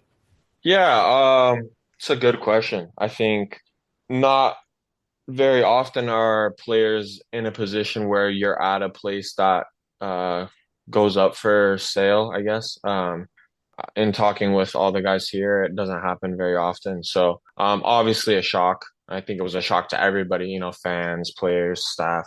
But yeah, at the end of the day, we can we can only control what we're doing, and we're trying to put the best product on the field, whether the club is up for sale or not. Obviously, hopefully that, gets squared away sooner than later. So we kind of know what direction the club is going in that aspect. But yeah, we're still going to try to do our best to put the best product on the field. And I think we're in a good position where we have the players and the coaching staff to do that. So kind of just have to, let those things work themselves out, I would say. Yeah.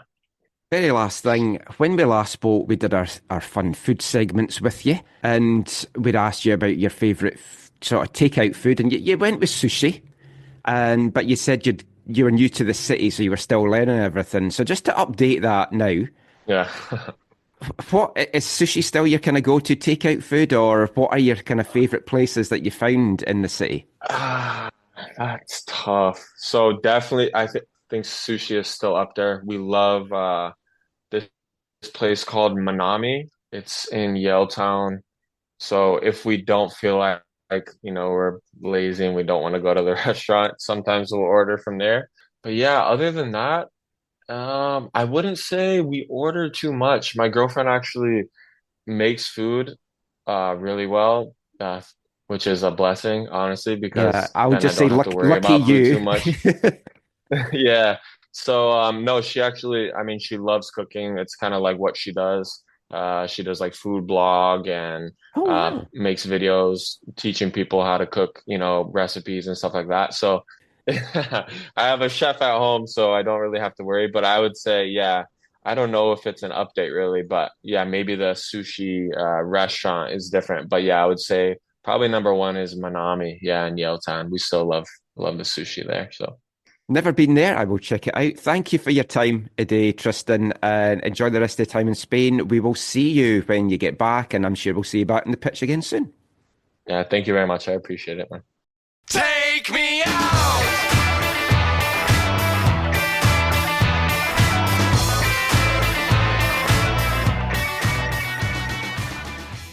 Tristan Blackmon there, talking all things Whitecaps, darts, Scotland, and a few other things as well.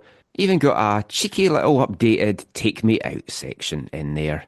Good fun chat there, Zach, and I think he's going to be a key part of this Sorensen side.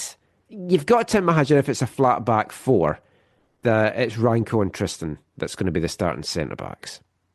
Yeah, I think at the moment that makes a lot of sense. I think you could also see him getting some spot time on the right side, or some filling in on the right side of a back four. Before I chatted to him, I listened to my last chat with him, because I hadn't sat down with him for approaching 3 years on the show, which is crazy. We've obviously chatted at training and after games and stuff, but that was our first proper full depth interview for nearly 3 years. So I listened back to that old one. And we're talking then about how he'd started as a forward, and then he was moved to centre-back, and then to right-back, and then back to centre-back. So he's got that versatility to him. And, if you watch the video that the Whitecaps put up of him and Ranko just kind of shooting the shit by the water, the two of them have a really good friendship off the pitch and a really good kind of chemistry on it. And I think that's just going to really help them. And it's a big, solid foundation for the Whitecaps to have. He's also got that stability that he knows he's here till 2027 as well. And, it has to be said, I think there was times last year we kind of questioned, did Vanni rate him? Because maybe Vanni wasn't using him as much as we maybe thought he would. And obviously the injury factored into that a little bit. But I think this could be a new lease of life, a new Tristan Blackmon in 2025. Yeah. It's interesting, to see what a new coach can do for a player, whether it's just the adrenaline to impress and to show that, you're deserving of a meaningful place in the new coach's side, or it's a relief that there is a new coach, perhaps. It's interesting to see. But yeah, a goal and an assist in the first preseason game is obviously very, very encouraging sign for all the Whitecaps fans. And yeah, like you said, last year there was some spells where he wasn't involved, injury related, and some maybe not so much. But I think he's someone who can still contribute at a high level for the Whitecaps, and that I think, based on the squad at this very moment, is someone that Jesper probably will be relying on quite heavily in any one of a number of roles. And there'll be a lot of rotation, and it's a good centre-back core. Bilal Halbuni liked what we saw of him. Bjorn Utvik liked what I saw of him. You do wonder if the Scandinavian thing might come in as well with Utvik and Sorensen. We'll see how it all shakes out, but good chat there with Tristan. And that is it for the Whitecaps chat for this show. Not it for the football chat. We've got more to come in the next part. We'll be talking NSL and CPL, and we'll be back doing just that after not quite a Britpop song, but a song from former Artist of the Month. Hi, I'm Mike Dean. You're listening to the AFTN Soccer Show.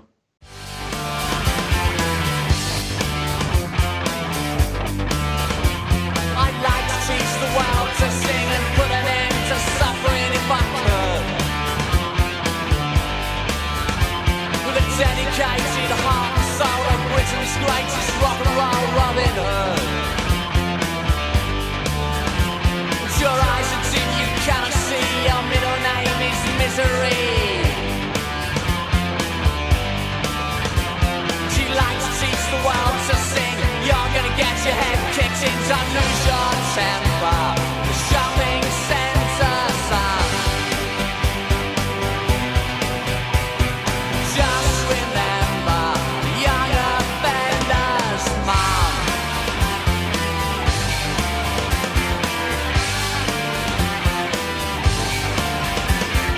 All those children snatch your handbag, spot the ball and match the granddad. To the pictures on the news, count the stitches on the bruise. Lock your sons up with your daughters. Stay at home, don't drink the water. Intercept all interference and blame the parents. But don't lose your temper. Shopping centre son. Just remember, the young offenders mum. Down the front of the church for the second time in life blockers. This time there's no buttons and bows. She's wearing non-boss coloured clothes. Service seems to last for hours. No one wants to catch a blouse on the shoulder of an older brother. The young offender's mother. Welcome back to the AFTN Soccer Show on CITR Radio 101.9 FM. And kicking off this part, former Artist of the Month, Carter, the Unstoppable Sex Machine, with a single released on January 23rd, 1995, that charted this week 30 years ago. The second single to be taken from the band's fifth album, Worry Bomb, that was released on February 6th, 1995, Young Offender's Mum. It was the band's 16th single altogether, came in and peaked at number 34 in the UK charts, and they would hate to be described as a Britpop band. Britpop kind of went against a lot of what they were doing. They'd been around since the late 80s as well. Spoke about them at the time when we had them as Artist of the Month as well. Really a two-piece band, Fruit Bat and Jim Bob.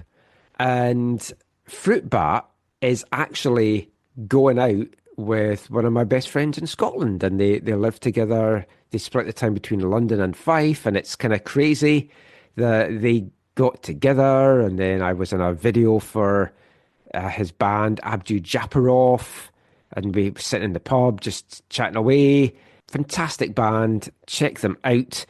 And I had just been looking to see what Britpop songs or what songs had been released this month, saw it, thought I have to play it, especially because it then tied in with the fact that the video for this song features English actor Stephen Lewis, that is best known for being in On the Buses, which is a UK TV show that first aired in 1969. Different times, Zach, I would say, with the humour. I was going to say. But I've just bought the 7 series 11 DVD box set. How many of those people are in prison? Oh, none of them. Most of them are dead okay. now, though. Oh, dead. Okay. Yeah. Oh, you'd like Stephen Lewis because he had a little Hitler moustache. Yeah, no, I wouldn't. It's a choice to have that. It's something. He played the inspector on the bus company It's a fantastic series. I couldn't believe when I moved over here, CBC showed that series at about 11:30 at night or midnight. Have you ever seen it or heard of it? No. Oh, it's very funny. I've been watching it back. It's, as I say, different times. Maybe the older generation that listen to the show might find it funnier than the younger ones. There you go. Let's just put it that way. Yeah. Right, back to the football chat, and we're going to talk NSL and CPL in this part. We'll start off with NSL. Vancouver Rise. They announced 3 more new players this week. On Monday, 22-year-old American forward Nedja Sawan from Beaverton in Oregon, Zach. I think because I saw the Beaver last weekend, they had to sign a player from Beaverton. I did see your video. That is a very adorable. I watched it with no sound, but it was quite adorable. It's a chubby little guy. Yeah. Or girl. I'm not sure what it was. I didn't get that close to it. But no, it's... I was so taken with it. I'm going to start gushing about Beavers again. But, I meant to go back there today, actually, to see if we could see it again, but we went somewhere else for a walk. But yeah, Nedja Sawan, I don't know if there is Beavers in Beaverton. Obviously, we've driven through it or past it many times. Oh, I've been down there, yeah. There's a good mall there that has... there's a Lego store in the mall there. And no tax there. Actually, it's Beaverton where the Nike headquarters is. Or is that Hillsborough? Yeah, I don't think it's where the headquarters is because I've been to the Adidas. Oh, it might be where the Nike went. I've been to the Adidas. USA Adidas headquarters is in Portland as well, I think. I'm just gonna Google this because I know there's a big one. It's either Hillsborough or Beaverton. Let's see. Oh, it is in Beaverton. Nike's world headquarters is in Beaverton. There we go. It's a weird place to have your world headquarters. It's a massive big building. And I think they have a store, an outlet store there and stuff as well. And I know you're more Adidas than Nike. But yeah, anyway, back to Nedja Sawan. She's an NCAA standout who played with Portland and also with Alabama. Wednesday saw 27-year-old Swedish midfielder Sofia Hagman. She joined the club. She played with Jess De Filippo, actually, at Sporting de Huelva in Spain. Also played pro in Sweden and Cyprus. And on Thursday, 24-year-old Canadian midfielder Samantha Chang, who, according to kind of reports out of Denmark, the Rise paid a fee for her. And she was with Danish side HB Koga. She came through the University of South Carolina, Canadian Youth International. And Steph LeBay said that she was one of the first players she thought about when building the roster. So if that was the case and they have paid a fee, very obviously highly thought of. Not a player I'm familiar with, I'll be honest. Don't really know any of those three players. Yeah. Another 2 internationals as well, which we'll see how all the rosters pan out. But across the board, it does feel there's a lot of international players that have been coming in these first influx of signings. And I get it in that you're wanting to build the strongest rosters you can, players with pro experience, players that are used to long seasons. Like we've spoken before about the Whitecaps Girls Elite. They have their League One season that's like 2-3 months and that's it. Whereas you're then asking some of these young players maybe to play 8, 9, 10 months and it's very, very different for them. So I get that. I get you want to do that. I just hoped there was going to be more local talent on the rise, more Canadian talent on the rise and throughout the league. And maybe that will be how the rosters pan out. I've mixed feelings on it. On the one hand, you want the best team. You need strong teams on the park in year one to make the league look attractive to sell tickets. But at the same time, so much has been made of the need for a domestic league for all the Canadian players. And then you're signing Americans and Swedish players. And I was critical of the CPL for that. And it would be hypocritical if I didn't say the same for the NSL. I think it's one of those situations where once the rosters are finalized, which might not be until the, few weeks, even maybe before the season starts or whatever, where you can maybe give a fuller perspective on that. Yeah, I'm going to break down the percentages once they're kind of all fleshed out. It just feels that there's a lot of American and overseas players coming in as well as obviously some older former national team players. But the Rise did... That's the thing, though, right? You and I have talked about this. That's the thing. I really think we know this on some level. The league is going to be "quote unquote" a developmental league where they're having a significant number of young players because they're the beginning of building this pathway, right? And so you need to bring in young players. You need to have young players that you develop and move on and all that kind of stuff. I just don't understand why they couldn't have also, just to help build the support in their communities, have done kind of like hey, we're getting like one current or former national team player per team. Like they're slowly working towards that. But you think with the amount of time that they've been working at this, that could have been maybe a bigger priority to kind of establish.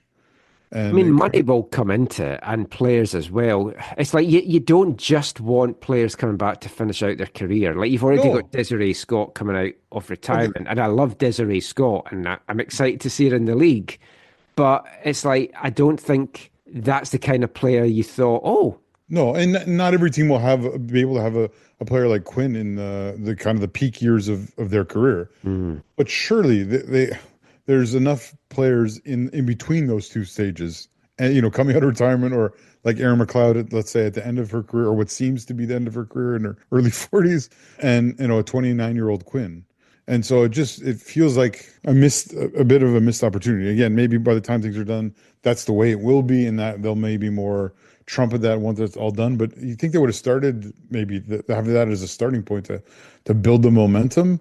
Because for a group of people who've gone on and on about collectively and individually about the lack of opportunity in this country, there haven't been that many of them who are willing to come home and plant the flag and say, yeah, I'm gonna build this, right? Like Quinn is the quintessential person to do that, the quintessential player to do that, to say, I believe in the importance of this, and I'm 29 and I have opportunities elsewhere that they could probably pursue, but they're saying, I'm going to Vancouver and I'm going to be a part of building this league. It's a little bit surprising to me that there are not more players, and I know some of them, they're in the middle of a contract and whatever. There are some totally legitimate reasons for that. I'm just surprised that there aren't more of the Canadian women's national team type players from the last 5 to 10 years that have not, made this a been a part of this in a more significant way. To play devil's advocate, the active players. Obviously, the retired players are doing all the heavy lifting on this, but yeah, very much so. But to play devil's advocate in that, in the CPL, I was a bit disappointed that more players hadn't come back initially. And a lot of them did say, we wanted to see how year one went and feel it out. And then you saw some bigger names start to come back. So we might see that in the NSL year two onwards. But also, if they're playing over in Europe or they're playing the NWSL, they're better leagues. And you know what you're getting. I don't know that you want to give that up right away. Money will come into it because these clubs are not going to be flush. I can't see any of them making a profit this year. Ticket sales, from what I've heard for a couple of the clubs, are not going as strongly as they maybe hoped that they would as well. And there's still time for all this to come together. So I guess we'll kind of have to see. I think we'll see a lot more Canadian players getting announced now in the rosters. I think the clubs have maybe announced a lot of their biggest name players, and it is going to be more Canadians. It's going to be more local players on certain teams as well. Yeah, some younger players, younger as well. So, like for example, Ottawa Rapid on Sunday announced the addition of Stella Downing from Vancouver. So I would love to have seen her here. Been with TSS in League One for the last couple of seasons. Had a bit of an injury as well. Exciting talent. Very excited to see what Stella does in Ottawa as well. 5'2", tricky on the wing, pace to burn. She's going to be fantastic in this league and just be a real headache for some players. It's great to see a TSS player move on. It was nice to see the Rapids when it had previous club, TSS Rovers. So that was good as well. And there were some other TSS Rovers players who were on tryouts with Vancouver Rise this week. It was an invite tryout session on Tuesday, Wednesday and Thursday. But the tryouts themselves were Tuesday and Wednesday. And then there was a game on Thursday between some of the players on trial, and UBC Thunderbirds, the defending U Sports champions. UBC won that game 3-2, took a 2-goal lead in the first 5 minutes. Bailey Dirksen just really putting the Rise trialists to the sword, which in some way it kind of makes a little bit of sense because they're still trying to find their feet, get some chemistry together. And also you knew that the UBC girls, only one of whom was invited to this tryout, which in itself I think was pretty poor. That was Sofia Ferreira, and she didn't even get to play it in this game. She's played over pro in Portugal and is a Portuguese under-23 international, so not quite sure why she didn't get to feature in this game. They only used 13 or 14 off the trialists against UBC. Danielle Steer, the former UBC Thunderbird standout that was over in Ireland with Ciara McCormick's Treaty United, came back. She pulled a goal back for the trialists before UBC went 3-1 up. Jada Thompson in the second half. And then Mariah Lee made it 3-2. I'll come to Mariah Lee in a second. But some familiar faces at the tryouts from the local scene, from League One BC, from college. Jenna Baxter and Elena Friesen and Isabella Mussolini. All three of those have spent time with TSS. Isabella Mussolini just finished playing with SFU. Jenna Baxter, SFU assistant coach. And Elena Friesen, another player that's been over in Ireland with Treaty United. A bunch of whom, incidentally, have signed with Calgary. So it might be interesting if Delena or Danny don't make it here. They might end up joining the Calgary roster. But a couple of interesting players aside from them. So the girl that scored the second goal, Mariah Lee, 28-year-old American winger. She's played in the US and Scotland with Celtic, Switzerland, Spain, Australia, and interestingly, in Denmark with Nordsjælland. And she was there when Anja Heiner-Moller, the Rise head coach, was with their under-18 side. So that maybe is how they've kind of come on the radar. No international caps, but was a college standout at Stanford. And another interesting one, talking about former Canadian internationals, Kennedy Faulkner, a 25-year-old centre-back, 5 senior caps for Canada, played down in the Australian second tier and in the USL in Minnesota, UCLA at college. So she was one of the 2 centre-backs in the game. The best player for me was the player wearing the number 3, who I haven't been able to find out who it was. I thought it was Brianne Reid, but she announced her retirement this week. But it looked like Brianne Reid. She yelled like Brianne Reid. She marshalled that defence superbly and was vocal throughout. So if it isn't Brianne, I'm thinking she might have come back to help them out. But whoever it is, whoever that number 3 was, they need to have a better look at her because she was excellent. And she was my standout player from the trialists. After the game of UBC, the players that had come on as sub and the players that hadn't played at all took part in a scrimmage as well. Couldn't stay for that, had to get off to get a hot chocolate at Doe Girls. Priorities. And also to beat the traffic cross city as well. But it was interesting to get out to that, and we'll see if any of them do kind of make it. I mean, I'll admit I was quite impressed by the quality of the players that have been invited to this tryout. I mean, some of these players I feel were deserving of just having a contract offered to them by the Rise. Danielle Steer, clearly one of those. But the fact that they've been made to go and try out, I think just shows that the quality that Vancouver are looking to bring in here, and it's maybe not the same across the other 6 teams, it has to be said, or the other 5 teams. And it's going to be a very competitive Rise team. And if this is the quality of the talent that is getting invited for trials, then I think the Rise have to be down there as one of the favourites to lift that very first NSL championship. So we'll bring you some more Rise news as we get it. Just to round off this episode, though, we'll turn our attention to the CPL and just some quick updates from there as well. I take it you saw about the Cavalry fire evacuation Yeah, well, scary stuff. You sent me the update on that. Yeah, that was crazy. That was crazy. Yeah. Well, Has anything else come of that? Yeah, they were back on Saturday. So the danger clears, they were back training. So they didn't have to leave altogether. That's but good. yeah, they were, for anyone that didn't see it, they were evacuated. They're training just outside San Diego. So the fires have got down that far as well. So 3 a.m. they got the evacuation notice. It's like playing in Central America and being woken up the night before a match. Yeah. But good practice for when they're down in Mexico, maybe. I don't know. Yeah. But hopefully that hasn't disrupted things too much for them. Some things we talked about last week. So Pacific announced this past week they have signed Jayden Chung and Marco Bustos, getting the band back together again. This will be interesting because it's two players, I think, that both feel they've still got a lot to prove, going back to where they had success, where they won a championship. But I've always got this thing in my head about, I don't know that players should go back to where they've been successful before. A lot of the time it doesn't work out. We've had at least 5 players that's come back as players that's come back as coaches. Doesn't work out the second time around, and your kind of memories of them get tainted a little bit. Yeah, it'll be interesting to see how that plays out.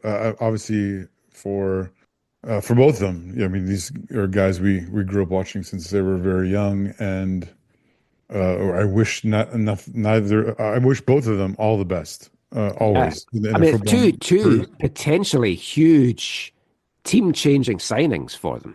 And I mean, it adds quality to Pacific. I haven't connected with Marco yet, but I've connected with Jayden a little bit, and he shared kind of some rationale on this, and so I totally understand why he's making this move. And the one thing I guess I'll say about that is that the one thing I appreciate about Jayden in this, and I don't think he was able to do this in a larger way, which he may do on his own, but I just appreciate the respect he showed in terms of, like, obviously he was a Pacific player before, but coming back to play in Vancouver, in his own, the lower mainland that he called home, was, something he really looked forward to and really enjoyed his time at VFC. Obviously it wasn't perfect and didn't play out ideally for him, but yeah, just he reached out to connect and just say, he knows he's going to a rival, and this was not something that, not a decision that he made lightly, and he has a tremendous amount of respect for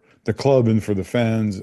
Yeah, it reminded me of when I sat down with Mauro Rosales and I talked about, hey, this was obviously way after the fact. I forgot you had a chat with him. Yeah, we sat down, I had a cup of coffee. Oh, I had tea. I think he had coffee. And just talk. What sweet treat did you have? Did you dunk? No, I think they were these sweet treats. But I just really appreciated him just he understood, like, okay, yeah, I'm from Seattle, and that's not easy for some people in Vancouver. Some people didn't care, of course, that's fine too.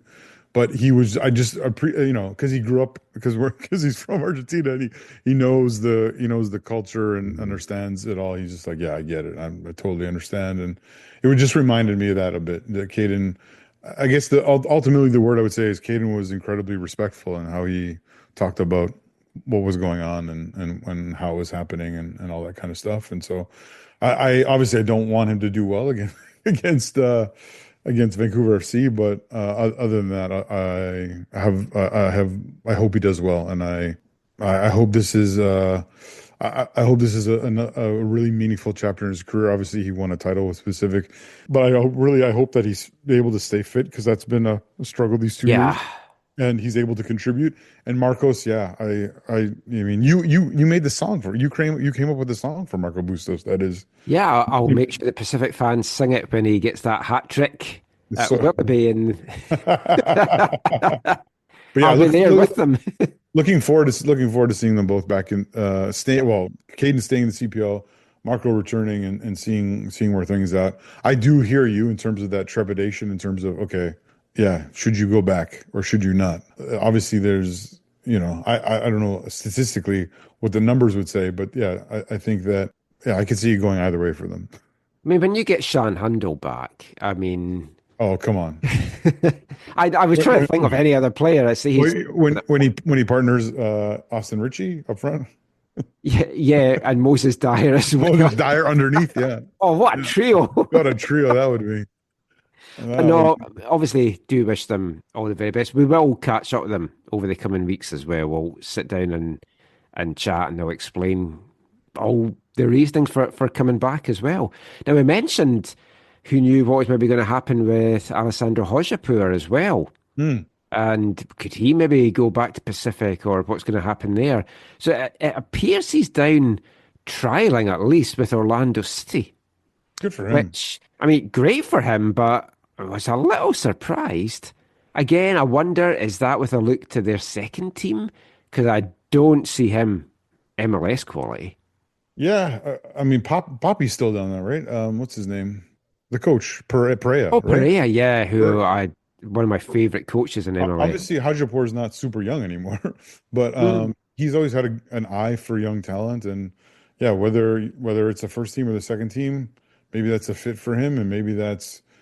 I mean, we know the limitations of the CPL. Maybe this is even just a part of this is a financial longevity move for him, right? If he were to be able to sign down there, maybe this is a step up in that respect. Yeah, it would be interesting to see what ends up happening if he lands there, or if he goes maybe to USL or goes somewhere else. But yeah, obviously Forge have wasted no time and continue just to fill out their roster with more and more kind of the best of the CPL.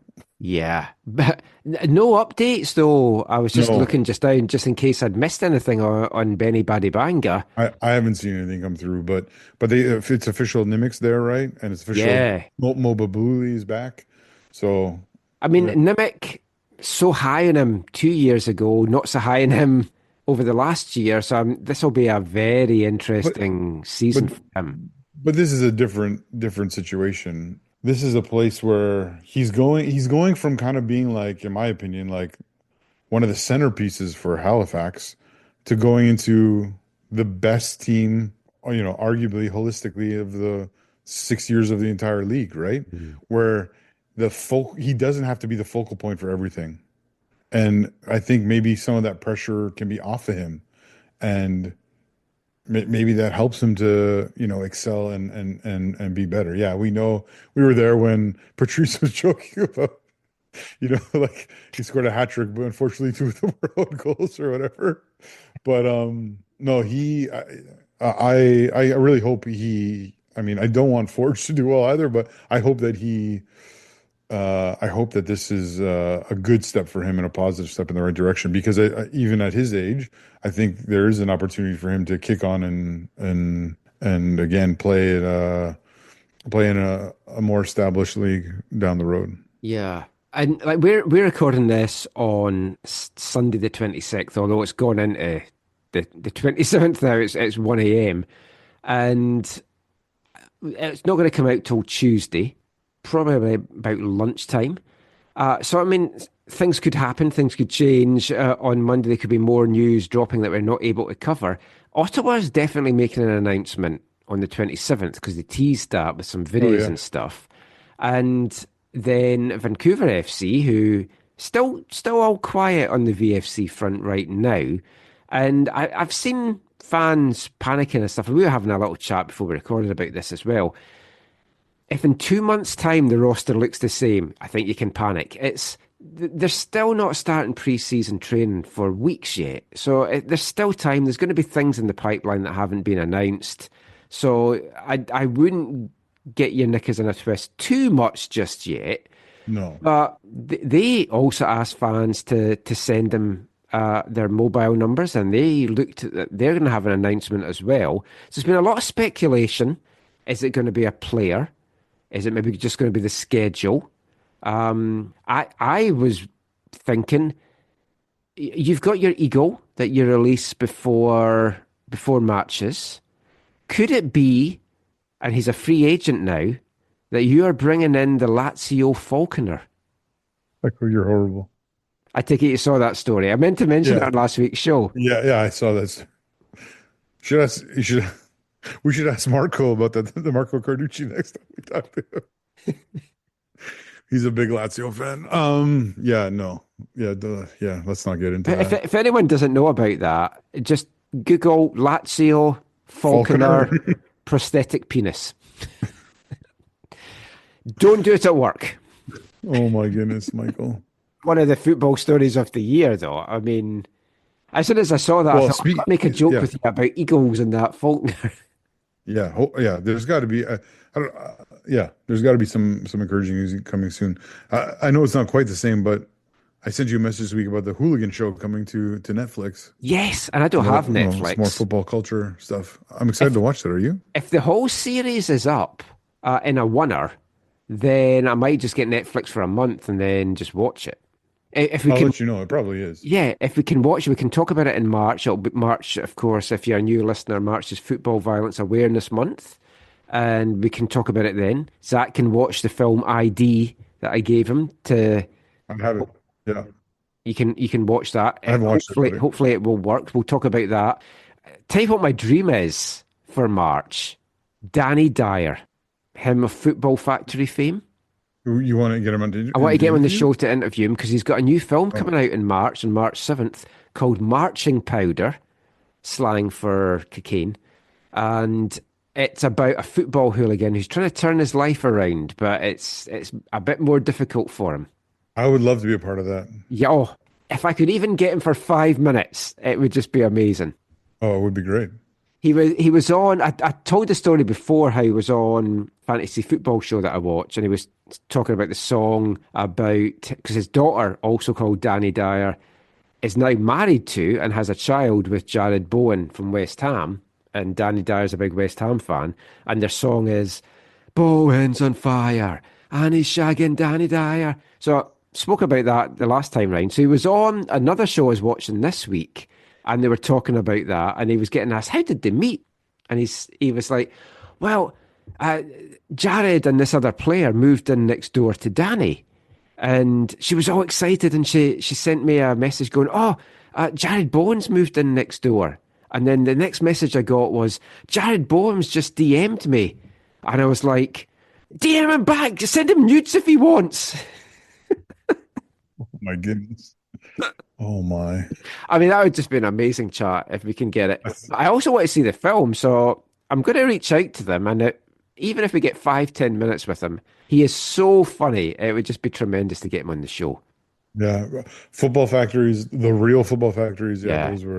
Those were fun times. I'm watching another show that he's in. There's some horrific things in those. Oh, fun time! Oh, remember that time the guy got the iron bar over his head. I remember talking to Srđan Đukanović about the Serbian episode. He'd be like, "Yeah, that's what it's like." Well, this doesn't quite tie in with Wavelength that's now coming up. I mean, all I would say is Ajax fans and Dutch fans do have a bit of a reputation for hooliganism.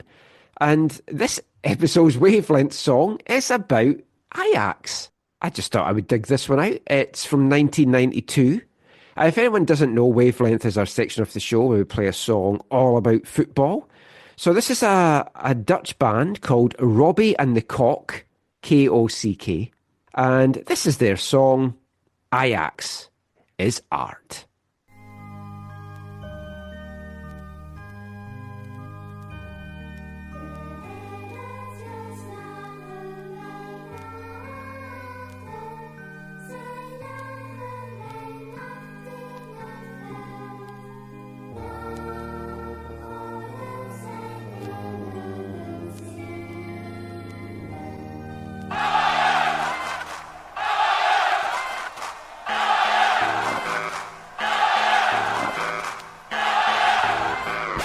Ajax is art.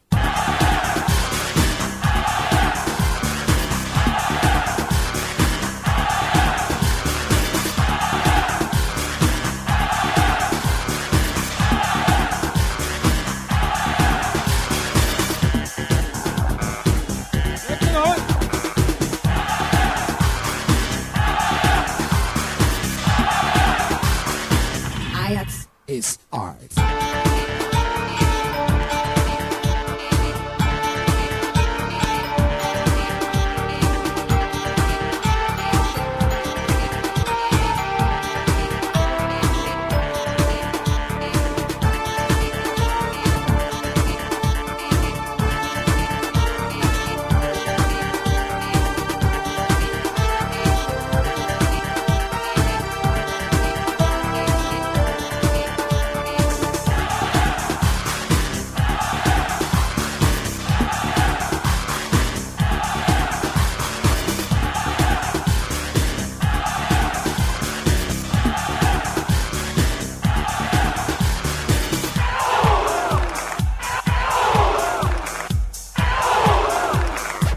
啊，嚟繼續。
From 1992, from the Netherlands, Robbie and de Kock, Ajax is art.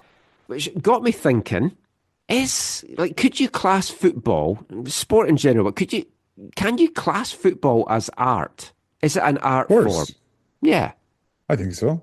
I think so too. I was just thinking about it. Yeah. It's like, it is a form of art. And like, going back to darts for a second, darts is like often described mainly by darts fans and the commentators as sporting theatre. And like football is such a curious art form because every game you've got a section of the stadium that's delirious. So a goal scored and you've got a section of the stadium that's delirious and you've got a section of the stadium it's like their world is ending. And it's all captured in just one small area.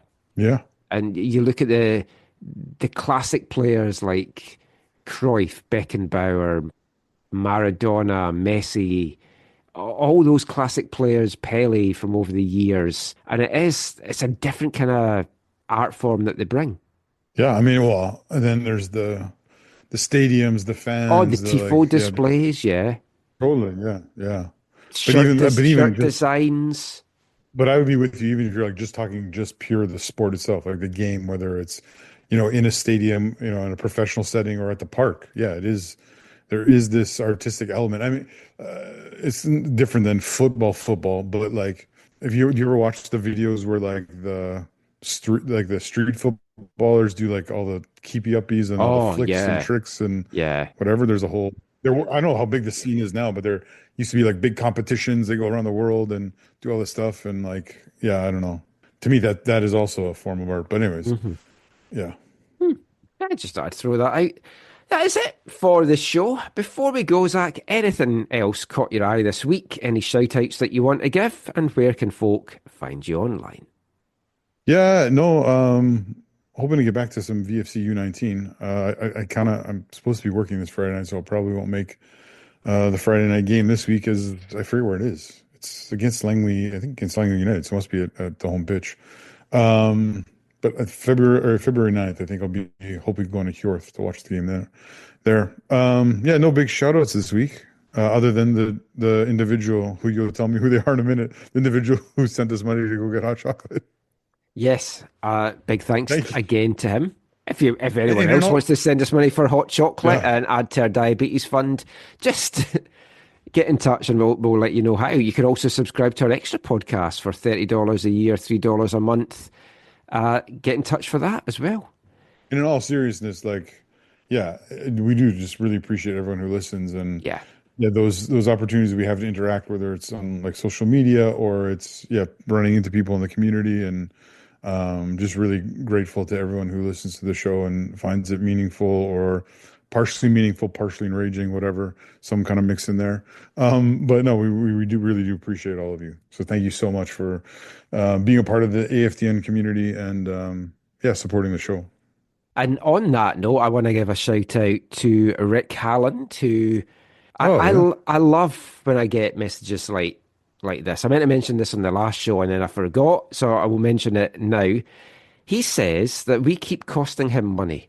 First it was the Yummy Fur, then it was Armchair Loyal, Dick Move, James, Diesel Park West, Ash and more. This week it's Sleeper and the Rakes. My ears say thank you, my wallet not so much. He's a big fan of the music on the show.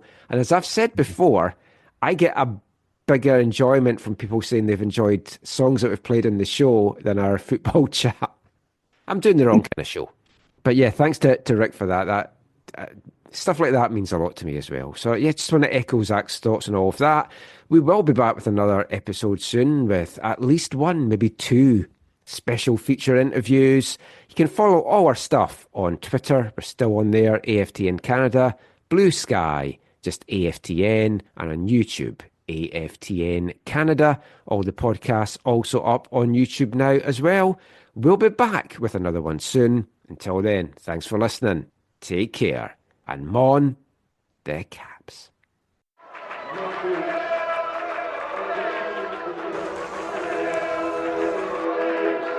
Going to your first match is an experience you never forget.